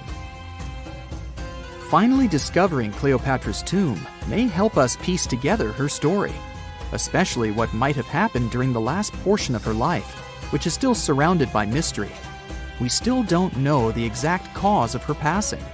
Some believe she may have let herself be bitten by a poisonous Egyptian cobra. Others have suggested that she was well accustomed to toxic substances, even hiding some in her hairbrush in case she ever needed it. But that's not to say she chose to use it on herself. We do have a lot of other interesting information on Cleopatra that's equally as impressive, like the fact that she had a stylist. Most of the images you've seen depicting this famous queen show her wearing black eyeliner. This look was put together by Airas, a woman known to have been her personal beautician. She traced the long line from her eyes to her temples, a makeup technique still used today to enhance the eyes. Airas was an important figure throughout Cleopatra's life, known also as her confidant and close friend. There are even theories that suggest Airas was there by her side when she passed away. Despite her well-thought-out looks, Cleopatra wasn't as pretty as she's described. Or at least, that's what recent research has pointed out. Sure, if we look at movies and modern imagery, she's depicted as this incredibly beautiful woman with symmetrical and delicate features. However, if we look at coins showcasing her image from back in the day, her looks are rather average. Her image on the coins might have been adjusted, too, to make the queen look stronger in the eyes of her people. So there is no trusted source available to confirm her image, but her description in most pieces of ancient literature speaks of her other qualities, like her voice and personality, not of her beauty. Cleopatra might have been the most famous Egyptian queen to this day, but she wasn't the first choice. She did have an older sister, Berenice, that was initially supposed to take the throne. Berenice passed away before she could do that, so Cleopatra took on the role and began investing in her education. She traveled throughout the country quite frequently, so she could become accustomed to her people and their needs. She was only 18 when the responsibilities were passed down to her, and immediately gained popularity because of her intelligence and education. Her taste in literature was quite good too. She was known to be a fan of Homer, the famed Greek philosopher and poet. Cleopatra loved to write as much as she loved to read. There are even claims that she wrote a book on medicine and cosmetics, but we have no evidence to this day that such work ever existed. Part of being a great leader back then meant you had to speak multiple languages. Cleopatra clearly understood that, and that's why she's rumored to have known many languages to varying degrees. Some archaeologists suggested she spoke Greek, Egyptian, and Ethiopian, as well as many Arabic dialects. She might have even spoken Latin, but there's little evidence to support this claim. She might not have had angelic looks, but Cleopatra was really careful with the way she looked, even with her diet. She was known to have enjoyed simple meals, including a variety of fish. Since she lived close to the Mediterranean Sea, it's really no surprise. As a treat, she liked to eat stuffed pigeons, which she also served to her guests. Other dishes on the menu included vegetables and fava bean soup. Fruits and nuts weren't missing from her diet either, and she was also a big fan of honey. Recently, a team of experts has even tried to recreate her famous perfume. Think of it like the ancient equivalent of Chanel No. 5. Cleopatra was known to be a fan of luxurious scents, which she believed could even influence how people treated her when they met. The basis of this scent is myrrh, a resin gathered from a local tree. Other ingredients added to the mixture were also found back in the day, like cardamom, olive oil, and cinnamon. The results may not be quite as delicate as the perfumes we know and use today. Its consistency was way thicker, and the scent lasted way longer. When she was at the height of her power, Cleopatra might have been the richest person in the world. Back in the day, she ruled over a territory that stretched across the Mediterranean, from modern-day Libya in the west through Egypt to Syria in the east. This is the largest territory ever ruled over by a woman. In today's currency, her worth might have been somewhere around $95 billion. The calendars we use today may have been introduced by Cleopatra herself. She presented the idea of leap years and leap days to Caesar, the Roman emperor she was known to have been close with. Taking her advice, Caesar made these adjustments part of the official Roman calendar. The ancient Egyptians already knew the year was longer than precisely 365 days. They discovered this by studying the brightest star in the sky, called Sirius, and concluded that a year is actually 365 and 1/4 days long. It was Elizabeth Taylor that famously introduced Cleopatra to pop culture when she played her in the 1963 film bearing the same name. Up until that point, it was the most expensive film ever made. It was originally supposed to cost somewhere around $2 million, but ended up costing a mind-boggling $44 million. That's mostly because of script and production issues. To make this iconic movie, producers created 79 sets from scratch, as well as over 26,000 costumes for the cast. Elizabeth Taylor's Cleopatra costumes alone cost somewhere around $200,000. Thankfully for the producers, the movie made headlines and was well received by critics, making it a box office success. A lot of people associate Cleopatra with another famous Egyptian ruler, King Tutankhamun, nicknamed King Tut. Surprisingly, apart from both of them being Egyptian pharaohs, they have nothing else in common. For starters, King Tut lived around 1,300 years before Cleopatra did, and there is also no connection regarding their ancestry. Cleopatra had Macedonian Greek roots, while King Tut was a native Egyptian. X-rays are a type of invisible radiation that can pass through our bodies and objects. They're very important in the field of medicine because they allow doctors to see inside our bodies without having to perform surgery. Now, let's dive into how X-rays work. They're a kind of electromagnetic radiation, just like light or radio waves. However, they have much higher energy than light, which makes them able to go through objects that light cannot. Imagine you have a powerful flashlight. If you try to shine it through a wall, the light won't go through because the wall is too thick. But these rays have enough energy to go through walls and even our bodies. The discovery of X-rays happened by accident in the late 19th century. A scientist was experimenting with cathode rays, which are a type of radiation. He was working in his lab and noticed that a nearby fluorescent screen started to glow, even though it was not directly exposed to the cathode rays. He realized that something invisible was causing the fluorescence, and he named it X-ray, because X is the mathematical symbol for something unknown. He continued experimenting with such rays and discovered that they could pass through many objects, like flesh and bones, but not through denser materials like metal. He also found that X-rays could create images on photographic plates, just like a camera takes pictures. The way this works is quite fascinating. Imagine you're standing in front of a bright light and you hold your hand in front of your face. Your hand blocks the light and you can't see through it. But if you place a sheet of tissue paper in front of your hand, some light will pass through, and you'll be able to see the outline of your hand. X-rays work in a similar way. When a doctor wants to take an X-ray of a part of your body, they will ask you to stand or lie down next to a machine. This device has a special plate that can capture the image. Let's say the doctor wants to further examine your arm. They will place the X-ray plate on one side of your arm and the machine on the other side. Then, the machine will produce a controlled burst of X-rays that pass through your arm. Remember how we talked about the tissue paper allowing some light to pass through? Well, in this case, some of those X-rays will go through your arm, while others will be absorbed or blocked by the denser parts of your body, like bones. The plate captures the X-rays that pass through your arm, and it creates an image.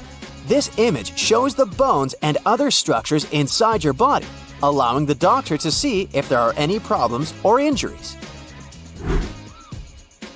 Now, you might be wondering why X-rays can pass through some things but not others. It has to do with the density and composition of the objects. Denser materials like bones absorb more X-rays, so they appear white in the image. So when you look at the result, you'll see your bones as white shapes. Other tissues like muscles and organs are less dense and allow some of those rays to pass through, so they appear as gray shadows. What if I told you there's a whole new way you can peek inside objects, but without using X-rays? I'm not talking about magic powers. Take a comfortable seat while I explain what mummification is. This fascinating scientific technique allows us to see inside objects and even beneath the Earth's surface using a special type of particle called a muon. These elementary particles are very similar to electrons, but they're much heavier. They are created high up in the Earth's atmosphere when cosmic rays, which are particles coming from space, collide with the air molecules. Now, muons are special because they can pierce through different materials. They can pass through rock, soil, and even buildings. Scientists realized this potential back in the 1950s when they were studying cosmic rays and noticed that some of the particles could pass through thick materials. The first muography experiments took place in the 60s. Specialists discovered that muons can be detected using special devices called muon detectors. These detectors are usually placed underground or in specially designed laboratories to shield them from other particles and background radiation. Now let's dive into how muography actually works. Imagine you have a large object, like a pyramid, a mountain, or even an ancient statue, and you want to see what's inside without damaging it. First, detectors are positioned around the object or in the area you want to examine. These detectors are sensitive to muons and can track their paths. When such a particle passes through a detector, it leaves a trace, like footprints in the sand.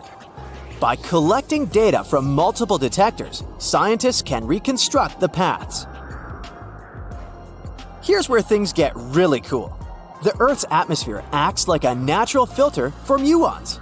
It turns out that the more massive an object is, the more particles it will block. So, if you have a large, dense object like a mountain, fewer muons will pass through it compared to a smaller, less dense object, like an empty box. This difference in the number of particles that reach the detectors can give us clues about what's inside the objects. Scientists use computer algorithms and mathematical techniques to analyze the data and create images. These images represent the density distribution of the object being studied. It's like creating a map that shows where the densest areas are and where there's gaps inside the object. The concept of muography is similar to using shadows to understand the shape and size of an object. Imagine you're standing in front of a bright light and you place your hand between the light source and a wall. You'll see a shadow of your hand on the wall. Based on the shape and size of the shadow, you can get an idea of what your hand looks like, even though you can't see it directly. This technique has been used to study various objects and structures. For example, scientists have used it to explore the inside of volcanoes and pyramids, and even to investigate the structure of mountains and the Earth's crust. With the help of this amazing technique, scientists have now uncovered new information about the Great Pyramid of Giza. They discovered something that had eluded tomb raiders for centuries. They found a hidden chamber. And guess what they named it? The Big Void. Yeah, I know, not the most creative name. They even used 3 different muon detection techniques just to be super sure that it was indeed a big, mysterious void inside the grandest pyramid of them all. Once news got out about this mind-boggling discovery, Egyptian authorities couldn't resist the temptation to explore further. So they brought in an endoscope camera to confirm the existence of this epic void. So they inserted a camera through one of the openings underneath the entrance, and voila, it revealed a corridor. More so, the corridor had a chevron ceiling. I can't help but imagine the ancient Egyptians using it as a cool dance floor. Another team of scientists decided to take another shot at scanning this newfound void. According to them, the Great Pyramid of Giza is a pioneer in the pyramid game. It used a technique called chevron to cover internal structures and keep them from collapsing. Now, why did the ancient Egyptians build this corridor and the grand void it leads to? One theory suggests that the corridor was built to relieve pressure inside the pyramid. Another theory says that the void could be a result of the pyramid's construction process. It could have been an internal ramp used to move roof blocks into position, and then it was left there or filled loosely with rubble. According to other enthusiastic explorers, there might be another burial chamber waiting to be discovered. They believe that the pyramids were built with a dash of randomness in the construction process. As the builders worked their magic, they realized that some chambers wouldn't be able to handle the weight of a majestic sarcophagus.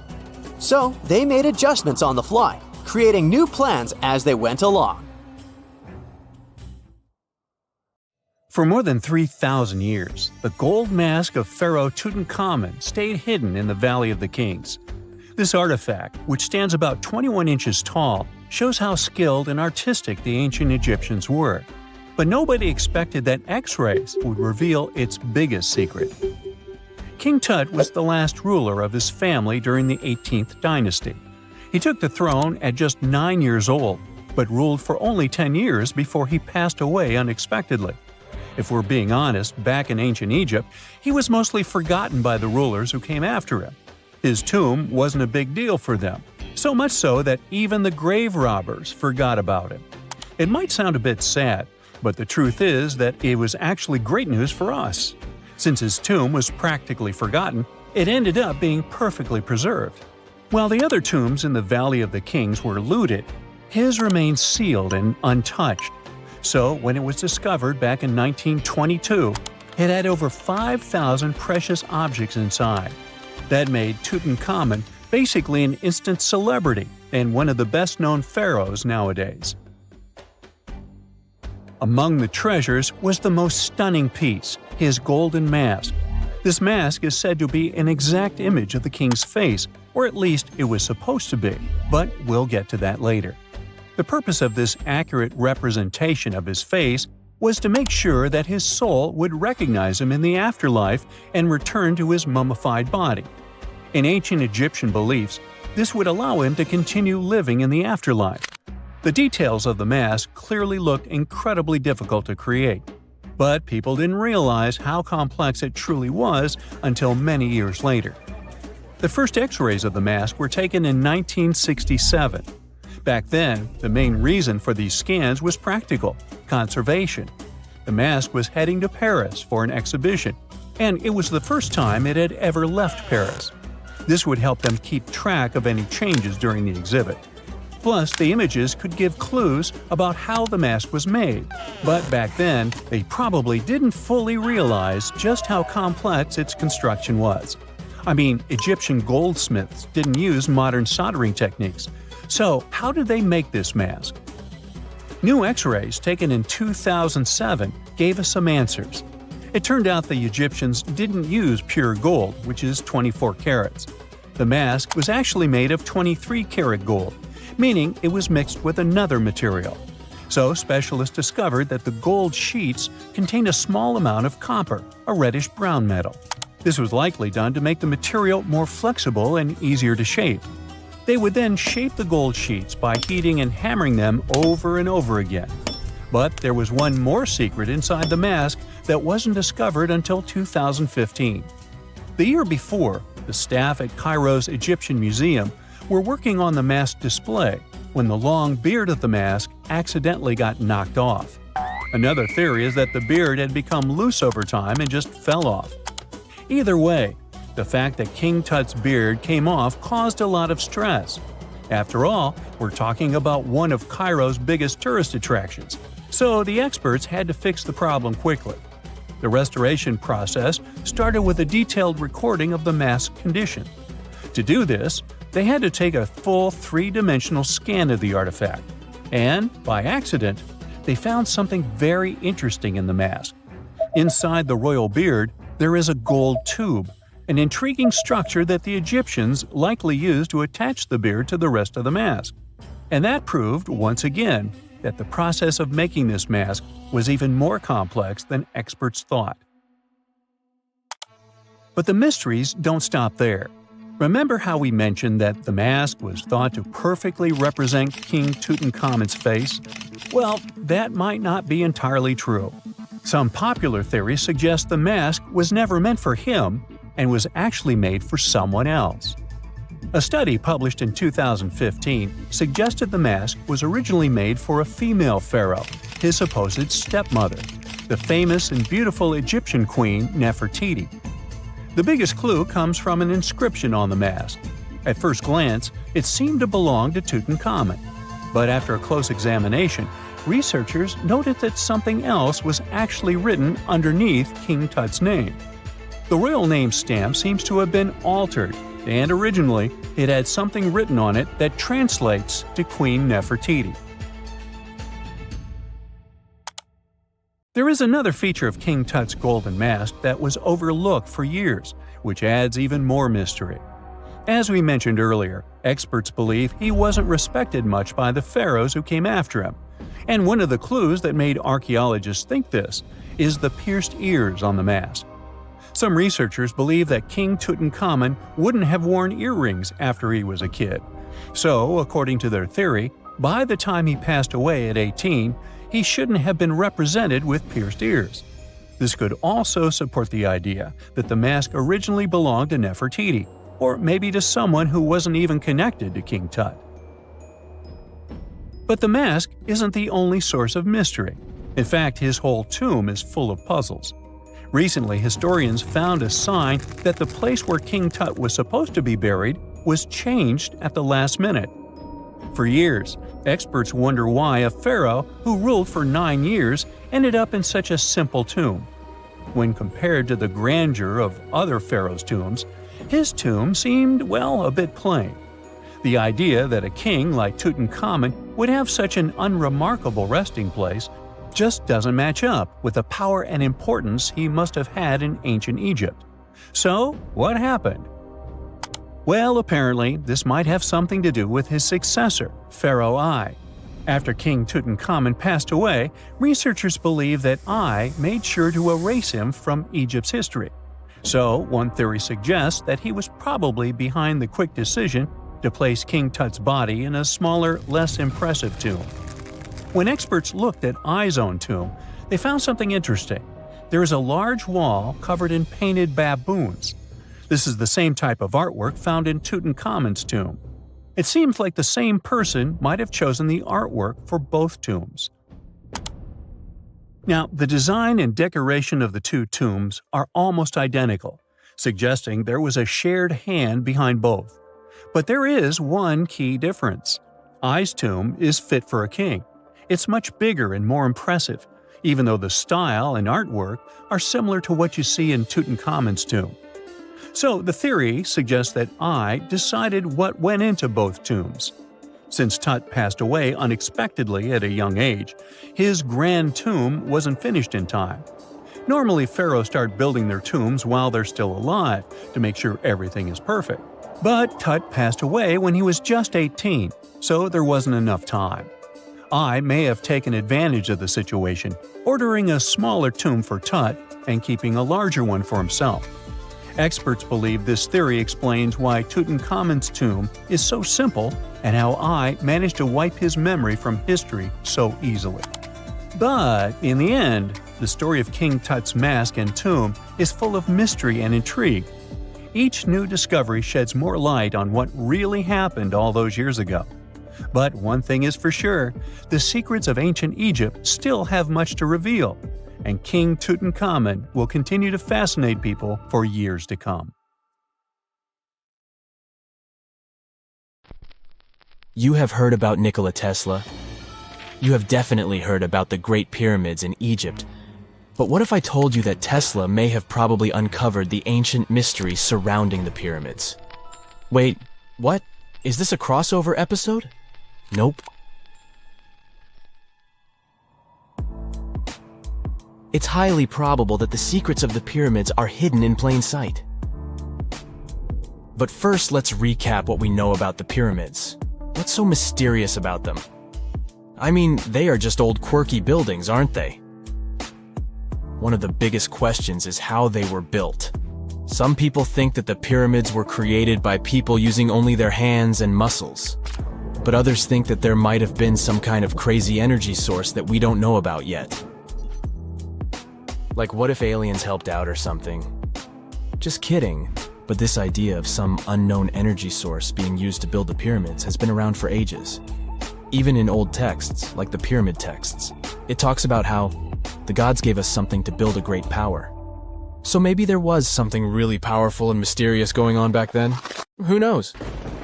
Back in the early 1900s, he got obsessed with the Great Pyramids of Egypt.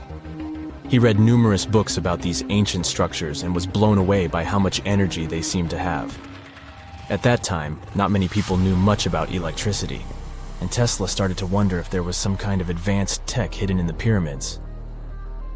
He had an idea that the power of the pyramids had to do with electromagnetism, and he put a lot of time and effort into trying to figure out the mystery.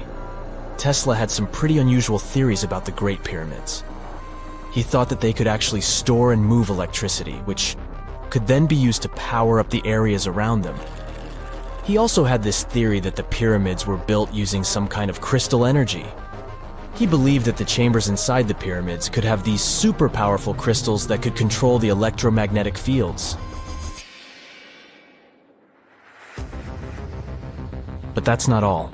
Tesla also had this idea that the materials used to make the pyramids had properties that allowed them to trap energy from the sun and the moon. And not just a little bit of energy. He thought that the pyramid could actually create this massive energy field that could light up whole cities or even brighten up dark places. He thought that the pyramids could be used as giant power plants to generate electricity and run machines. Tesla even believed that the pyramids were somehow linked to cosmic energy, which could be used for spiritual enlightenment and healing. How very new age of him. Anyway, Tesla wasn't just pulling these ideas out of thin air. He was seriously into studying everything he could about the pyramids, from ancient artifacts and texts to hieroglyphs and drawings. And he came up with this idea that the pyramids were designed to be energy amplifiers, and some kind of unknown energy source was used during their construction.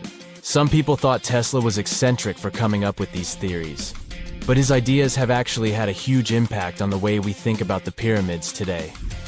Researchers and scholars have been digging into his theories for years and using them to uncover some of the biggest mysteries surrounding these ancient structures.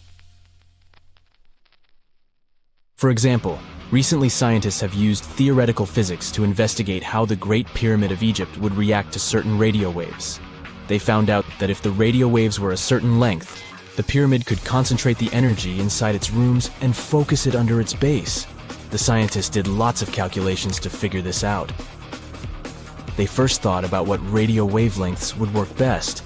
Then they made a model of how the pyramid would react to the waves. They figured out how much of the energy from the waves would get absorbed or spread out. Lastly, they checked how the energy would move around inside the pyramid when the waves hit it. To help explain all of this, the scientists used something called multipole analysis. This is when you take a complicated object and break it down into simpler parts. Then you can see how each part interacts with the energy that's coming in. It's like taking apart a puzzle to see how each piece fits together. The researchers are interested in how all of this can be used in the future. They want to make really tiny particles that can do the same thing as the pyramid, but with light. By changing the size, shape, and the material of these particles, they can control how the light moves around them. This can be really useful for things like making tiny sensors or super efficient solar cells. The scientists had to make some guesses when they were doing their research. They assumed that there weren't any hidden spaces inside the pyramid, and that the material used to build it was all the same. But even with these guesses, they still made some pretty impressive discoveries. But the pyramid study is not the only proof that Tesla was ahead of his time. There are more Tesla's projects that seemed unrealistic at the time, but that scientists and enthusiasts reevaluate and try to implement today. Let's talk about Tesla's most ambitious project, the Wardenclyffe Transmission Tower. Back in 1900, Tesla was already a big shot when it came to electrical engineering in America. People were blown away by his amazing inventions and the fact that he managed to outdo Thomas Edison in the Battle of Currents. However, Tesla wasn't content to rest on his laurels. He decided to embark on his most ambitious project yet, the transmission tower at Wardenclyffe. It was built between 1901 and 1905, and it was based on one of Tesla's breakthrough ideas. He had a vision to make the impossible possible by creating a global wireless communication system. It would use Earth itself as a conductor, transmitting music, news, stock market reports, secured military communications, and even facsimile images. Does it sound familiar? Right, it sounds just like the internet that we use today, only without the use of any wires.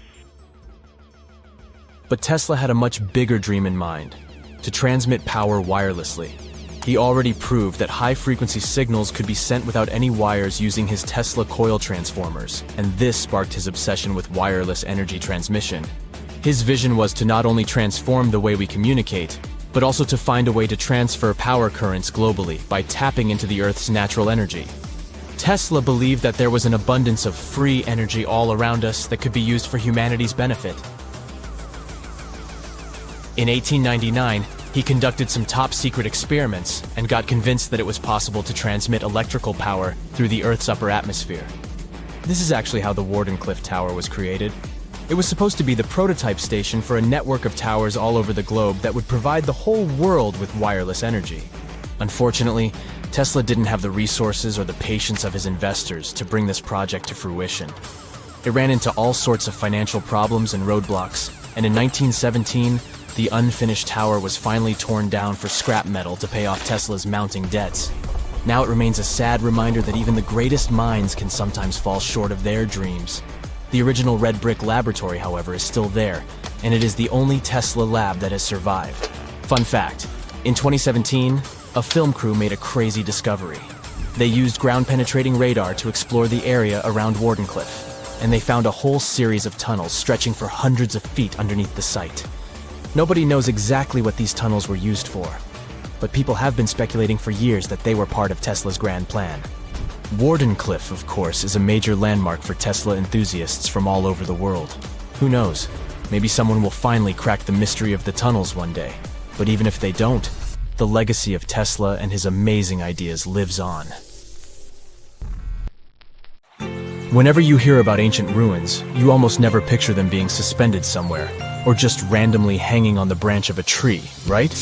In fact, for most of the ancient artifacts we have exposed in museums all over the world, archaeologists did quite an impressive amount of digging. You see, buildings have this funny way of fading away over time if not properly taken care of. Sometimes we need to reuse some building materials, so an older construction may be sacrificed in the process. Other times, houses are abandoned, and once they are exposed to the elements on the surface, like rain or sunlight, they don't really stand a chance. Some just simply crumble away due to good old erosion. So the only way a piece of architecture can survive the test of time is if it's somehow gotten buried deep down. Now, how did they end up buried in the first place? Well, it's quite the comedy of errors. Ancient cities had a habit of gradually raising their ground level like a kid adding toppings to their ice cream sundae. You see, these settlements were always busy collecting food and building materials to keep up with their ever-growing population. But hey, who has time to deal with waste and rubbish? It wasn't exactly high on their to-do list back in the day. So when it came to building new houses, ancient civilizations found it much easier to save their sweat and tears by piling up the rubble and constructing right on top. But that's not all. Rivers would also occasionally flood and deposit a layer of sediment on the city floors, further encapsulating those ancient constructions. And in those dry regions like the desert, where the wind likes to show off its sand and dust dance moves, you can bet it was a constant struggle to keep the establishments clean. One hilarious example is the Sphinx, which had its head buried in sand until a group of archaeologists unearthed it in 1817. Some ancient towns eventually got covered up because they were completely abandoned. With less human activity to control their expansion, plant seeds couldn't resist the opportunity and sprouted all over the place. They gobbled up carbon dioxide from the air and grew, adding more and more bulk to the ground. Those cheeky roots even decided to stabilize the soil made from decaying plant matter, creating layers upon layers of earthy goodness. It's like the ultimate DIY project Mother Nature embarked on, with plants as her loyal helpers. The act of digging into the secrets of ancient civilizations is not just about unearthing a lost world. It's also an epic quest to reveal the hidden treasures beneath layers of history. But how do archaeologists know where to dig in the first place? If everything is covered in layers upon layers of sediments, debris, and plant roots, they must have some sort of system they rely on before embarking on a new project, right? For starters, they're not always the ones suggesting an archaeological dig in a certain location. Let me explain. Let's say you're a contractor and you want to build a new fancy apartment complex in your city. Some local legislations have certain requirements before your project can start, though. For instance, before anyone starts building on a piece of land, they might need to bring in specialists to check the soil. These clever folks can be archaeologists, geologists, or paleontologists, and they need to keep an eye on things during development. If any artifacts or ecofacts, fancy word for organic remnants, are discovered, these experts swoop in to excavate and study them. But what about sites that have nothing to do with bulldozers and yellow hats? Archaeologists have more than one trick up their sleeves when it comes to locating ancient hotspots. They dive deep into historic records with a healthy dose of detective work. By sniffing out old documents and maps, they can piece together the puzzle of human activity in a specific area. If a site has been visited before, it's even better. Finding records of past excavations or historical accounts can give archaeologists lots of information on where to continue their treasure hunt. Before archaeologists start swinging their shovels, they engage in a bit of a visual scan mission. Armed with a grid system, they'll stroll around the site, keeping their eyes peeled for any artifacts that might be hiding just beneath the Earth's upper layer. From groundstone tools to historic glass and even ancient garbage dumps, yes, they're also valuable. These keen-eyed explorers can spot signs of human activity faster than most people. If they stumble upon midden soil, fancy term for a garbage dump, they know for sure that humans once called this place home. Archaeologists don't just rely on their trusty shovels, though. They have an arsenal of gadgets to aid in their search for hidden wonders. Geophysical tools are like their secret weapons. Take the resistivity meter, for example. This clever contraption measures the electrical component of the soil and any buried features or artifacts. A buried wall, for instance, will create a different resistivity reading than the surrounding soil.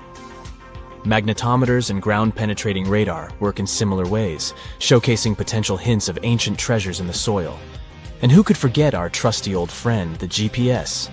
It helps archaeologists map out precise locations, like a high-tech treasure map, leading them straight to their pot of gold.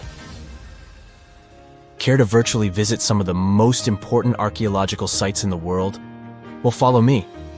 In the United Kingdom, for instance, you'll find this interesting place called Stonehenge.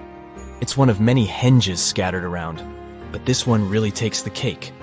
Picture this: massive ancient stones standing tall and proud, arranged in a funky outer ring and an inner horseshoe, with some smaller stones thrown in for good measure. And guess what? These amazing stones have been around for over 5,000 years. Talk about a serious case of rock-solid longevity.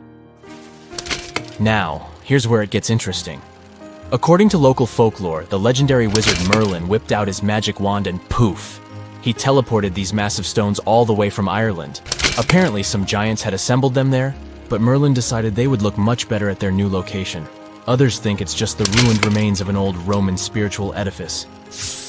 These amazing structures were built by our Bronze Age ancestors. With their simple tools and limited tech, they managed to create this monumental masterpiece. Impressive, right? Unfortunately, there's still so much we don't know about this area. Stonehenge's initial purpose remains a mystery to this day. Sure, there are lots of theories, but scientists have yet to agree on the subject. However, we do know that it's perfectly aligned to catch the sunrise during the summer and winter solstices. The ancient city of Pompeii is an equally amazing archaeological site.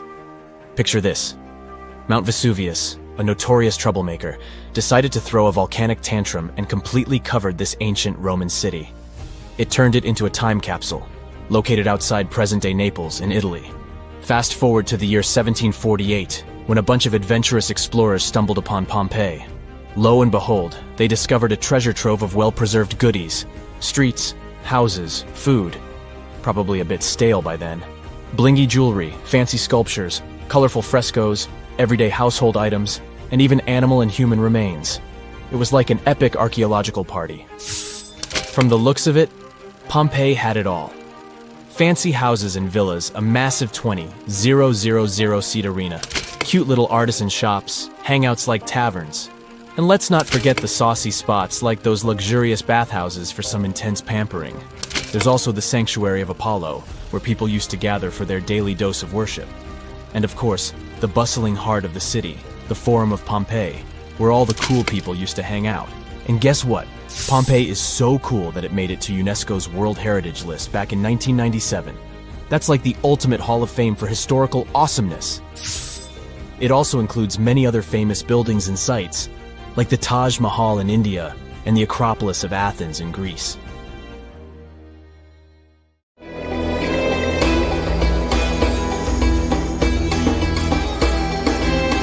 The Great Pyramid was created as the final resting place of ancient Egyptian monarch Khufu. According to legend, French leader Napoleon entered the Great Pyramid and came back out looking shaken and super pale. He never revealed what he saw inside, but whatever it was is said to have affected him for the rest of his life. When Napoleon entered the pyramid, he would have walked through a super tight and ascending passageway. He'd then go through another passageway, known as the Great Chamber. This corridor would have been much taller than the previous one, and would have cobbles too. He then reached the King's Chamber, the centerpiece of the Great Pyramid, which was lined with huge blocks of granite. But it wouldn't have looked as grand as we might imagine. There are no hieroglyphics decorating its walls, as Egyptians only began decorating the burial chambers of pyramids much later on. The pharaohs' tombs deep inside the pyramid would have also been filled with treasures, from chunks of gold to the world's most expensive jewelry. But this would have all been looted a long time ago. The only thing that probably would have been left in there would have been a huge sarcophagus, which would have once contained the king's mummy. He'd also have to walk past the queen's chamber. This room most likely didn't hold any queens though, as pyramids were usually only built for one person. There are mysterious tunnels leading from here. To this day, no one is really sure what they're there for. And that's not the only mysterious and creepy thing Napoleon may have encountered, as stories of pharaohs leaving ancient curses on pyramids go way back. Many pyramids had warnings written on the outside, telling of horrifying things that would happen to those who entered and disturbed the peace. We might not know what exactly Napoleon found in the Great Pyramid that scared him so much, but we know for sure what was found in Tutankhamun's tomb. Tutankhamun was an ancient Egyptian pharaoh who was only 8 or 9 years old when he took to the throne. He became a cultural phenomenon when his tomb was discovered almost completely intact in 1922. His pyramid sits in the Valley of Kings in Thebes, modern Luxor, which is in Egypt. Unlike the Great Pyramid, Tutankhamun's tomb was covered in beautiful wall decorations. The walls told the story of how he would travel to the afterlife through the underworld. Egyptians believed all people would have to take this journey, so they would fill their tombs with objects and paintings to help them get there. There'd also be spells painted on the walls. They believed this would help people pass over to the next realm. The journey would be pretty long, and for that reason, the ancient Egyptians would also fill the pyramids with food. Tutankhamun's pyramid was filled with 8 fruit baskets. They even found something called gingerbread fruit in there. The rooms were jam-packed with furniture, statues, clothes, and staffs, amongst a whole bunch of other things.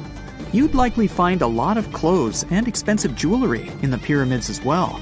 The ancient Egyptians wanted their ancestors to travel in style to the afterlife. They put Tutankhamun in his final resting place with over 50 pieces of clothing, all of the highest quality.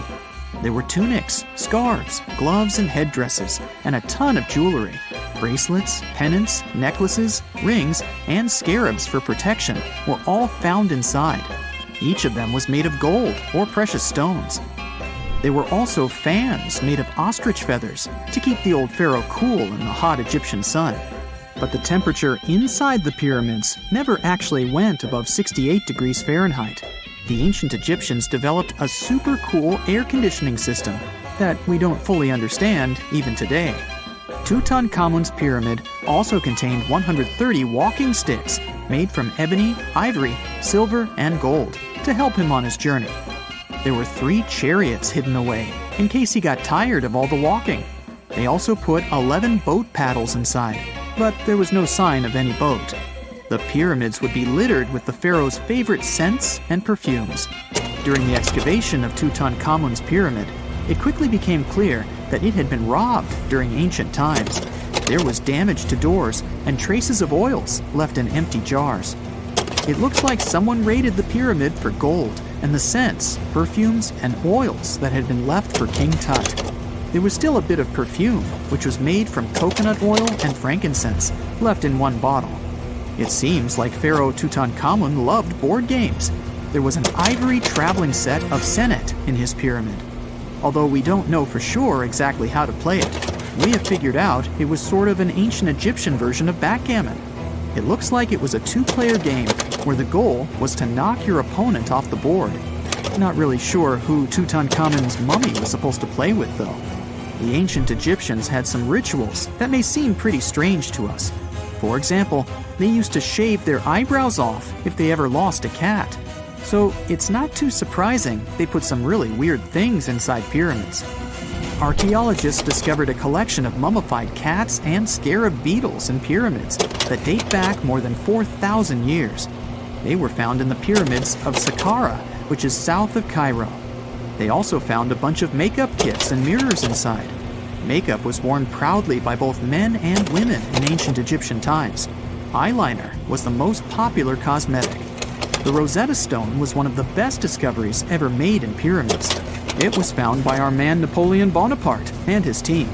It's a black granite rock that dates back to 196 BCE. It's transcribed in Greek, Demotic, and hieroglyphic. When it was translated in 1822, we got the key to understanding ancient Egyptian hieroglyphics for the very first time. The discovery of Queen Hatshepsut's mummy in 1903 changed our understanding of the Egyptians forever. After she had passed away, her successor, Thutmose III, removed most of the evidence of her reign, so we basically knew nothing about Egypt's first great female leader. She's now gone on to become one of the few and most famous female pharaohs of Egypt. Pharaoh Khufu even had a fully fledged boat in his pyramid. Archaeologists uncovered more than 1,200 pieces of a giant boat near the Great Pyramid at Giza. They reassembled the boat, and it's a whopping 144 feet long. It's most likely a solar boat, which was designed to carry the resurrected king with the deity Ra. Fun fact, The Pyramid of Giza is the last remaining of the 7 wonders of the ancient world. The other 6 are the Hanging Gardens, the Colossus, the Temple of Artemis, the Mausoleum, the Lighthouse, and the Statue of Zeus. This pyramid was also the world's tallest man-made structure for 3,800 years, and it's the biggest pyramid in Egypt. It took a staggering 2.3 million blocks of limestone, and some weighed as much as 80 tons. It took an incredible 100,000 laborers and a whopping 23 years to build. Its original height was a mega 480 feet. In 2017, archaeologists discovered something weird about Egypt's Great Pyramid. There's a hidden void that's at least 100 feet long, and no one really knows why it's there or what's actually inside it. The weird void is the first inner structure discovered within the 4,500-year-old pyramid since the 1800s. Scientists used cosmic rays to detect the massive hole, but are still no closer today to finding out what's inside. The ancient Egyptians took a lot of care building the pyramids, and everything was strategically placed and structurally sound, so it's super unlikely that this hole is due to blocks falling over time. Loads of pyramids also contain small model figurines called ushabti. These represented attendants. They believed they would come to life to serve the pharaohs in the afterlife. But it's amazing that all this stuff actually fit inside. There isn't actually a huge amount of space inside the structures. It's mostly just rock. In November 1922, a boy walked through the desert mountains of Egypt and discovered some ancient steps carved into the rock. Subsequently, this find became one of the world's largest and most significant archaeological discoveries. This step was part of Tutankhamun's untouched tomb. Archaeologists found about 5,000 ancient objects, including jewelry, fabrics, painted vases, and funeral masks. You've probably seen one of them. It has become one of the most recognizable attributes of ancient Egypt. More than 100 years have passed since then, and now humanity has finally become close to another large-scale discovery, the tomb of Cleopatra. This queen was the last active ruler of the Ptolemaic Kingdom of Egypt, who sat on the throne from 51 to 30 BCE. There are many ancient records about Cleopatra, her reign, and her unusual personality, but until now, no one has discovered the secrets about her passing away in the burial place. So, one archaeologist, Dr. Kathleen Martinez, has been studying ancient records and temples around Alexandria for decades, and concluded that the tomb of the queen should be located under the ancient city of Taposiris Magna, founded in 280 BCE. It was a big city on the northern coast of Egypt, where tens of thousands of people were engaged in trade and industry, and it seems that Dr. Martinez's guesses turned out to be correct. She and a group of archaeologists have discovered a secret underground tunnel near Alexandria, with a length of about 0.8 miles. It was cut into the rock under Taposiris Magna's temple. During further excavations, they found many things that indicate Cleopatra's tomb lies in the tunnel's depths. It's also possible that she is buried there together with the Roman commander, Mark Antony.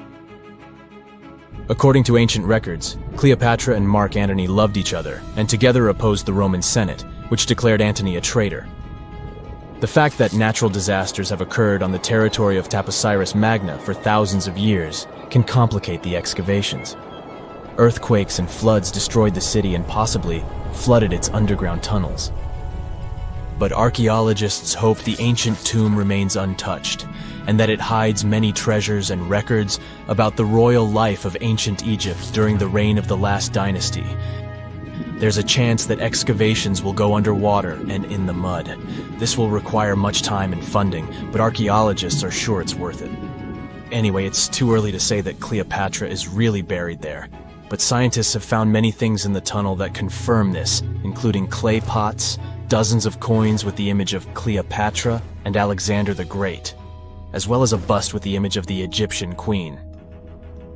Cleopatra is still one of the most popular personalities in Egypt, on an equal footing with Ramesses III and Tutankhamun. She inspired many films, paintings, and books, but what made her so popular? She became famous for her inconsistency. She was a beautiful, intelligent ruler who pulled Egypt out of the crisis and made it a prosperous power. Medieval Arabic texts say she knew chemistry, mathematics, and philosophy, and may have written several scientific books. She knew several languages and had excellent diplomatic skills. At the same time, there are many legends that she was a femme fatale who drove many men crazy. However, there's no evidence that her beauty was incomparable. The image of a stunning model was created by Hollywood when it made several films where famous actresses performed the role of Cleopatra. And the Roman Emperor Octavian, the adopted son of Julius Caesar, specially created the image of Cleopatra as an insidious seductress because he was her enemy.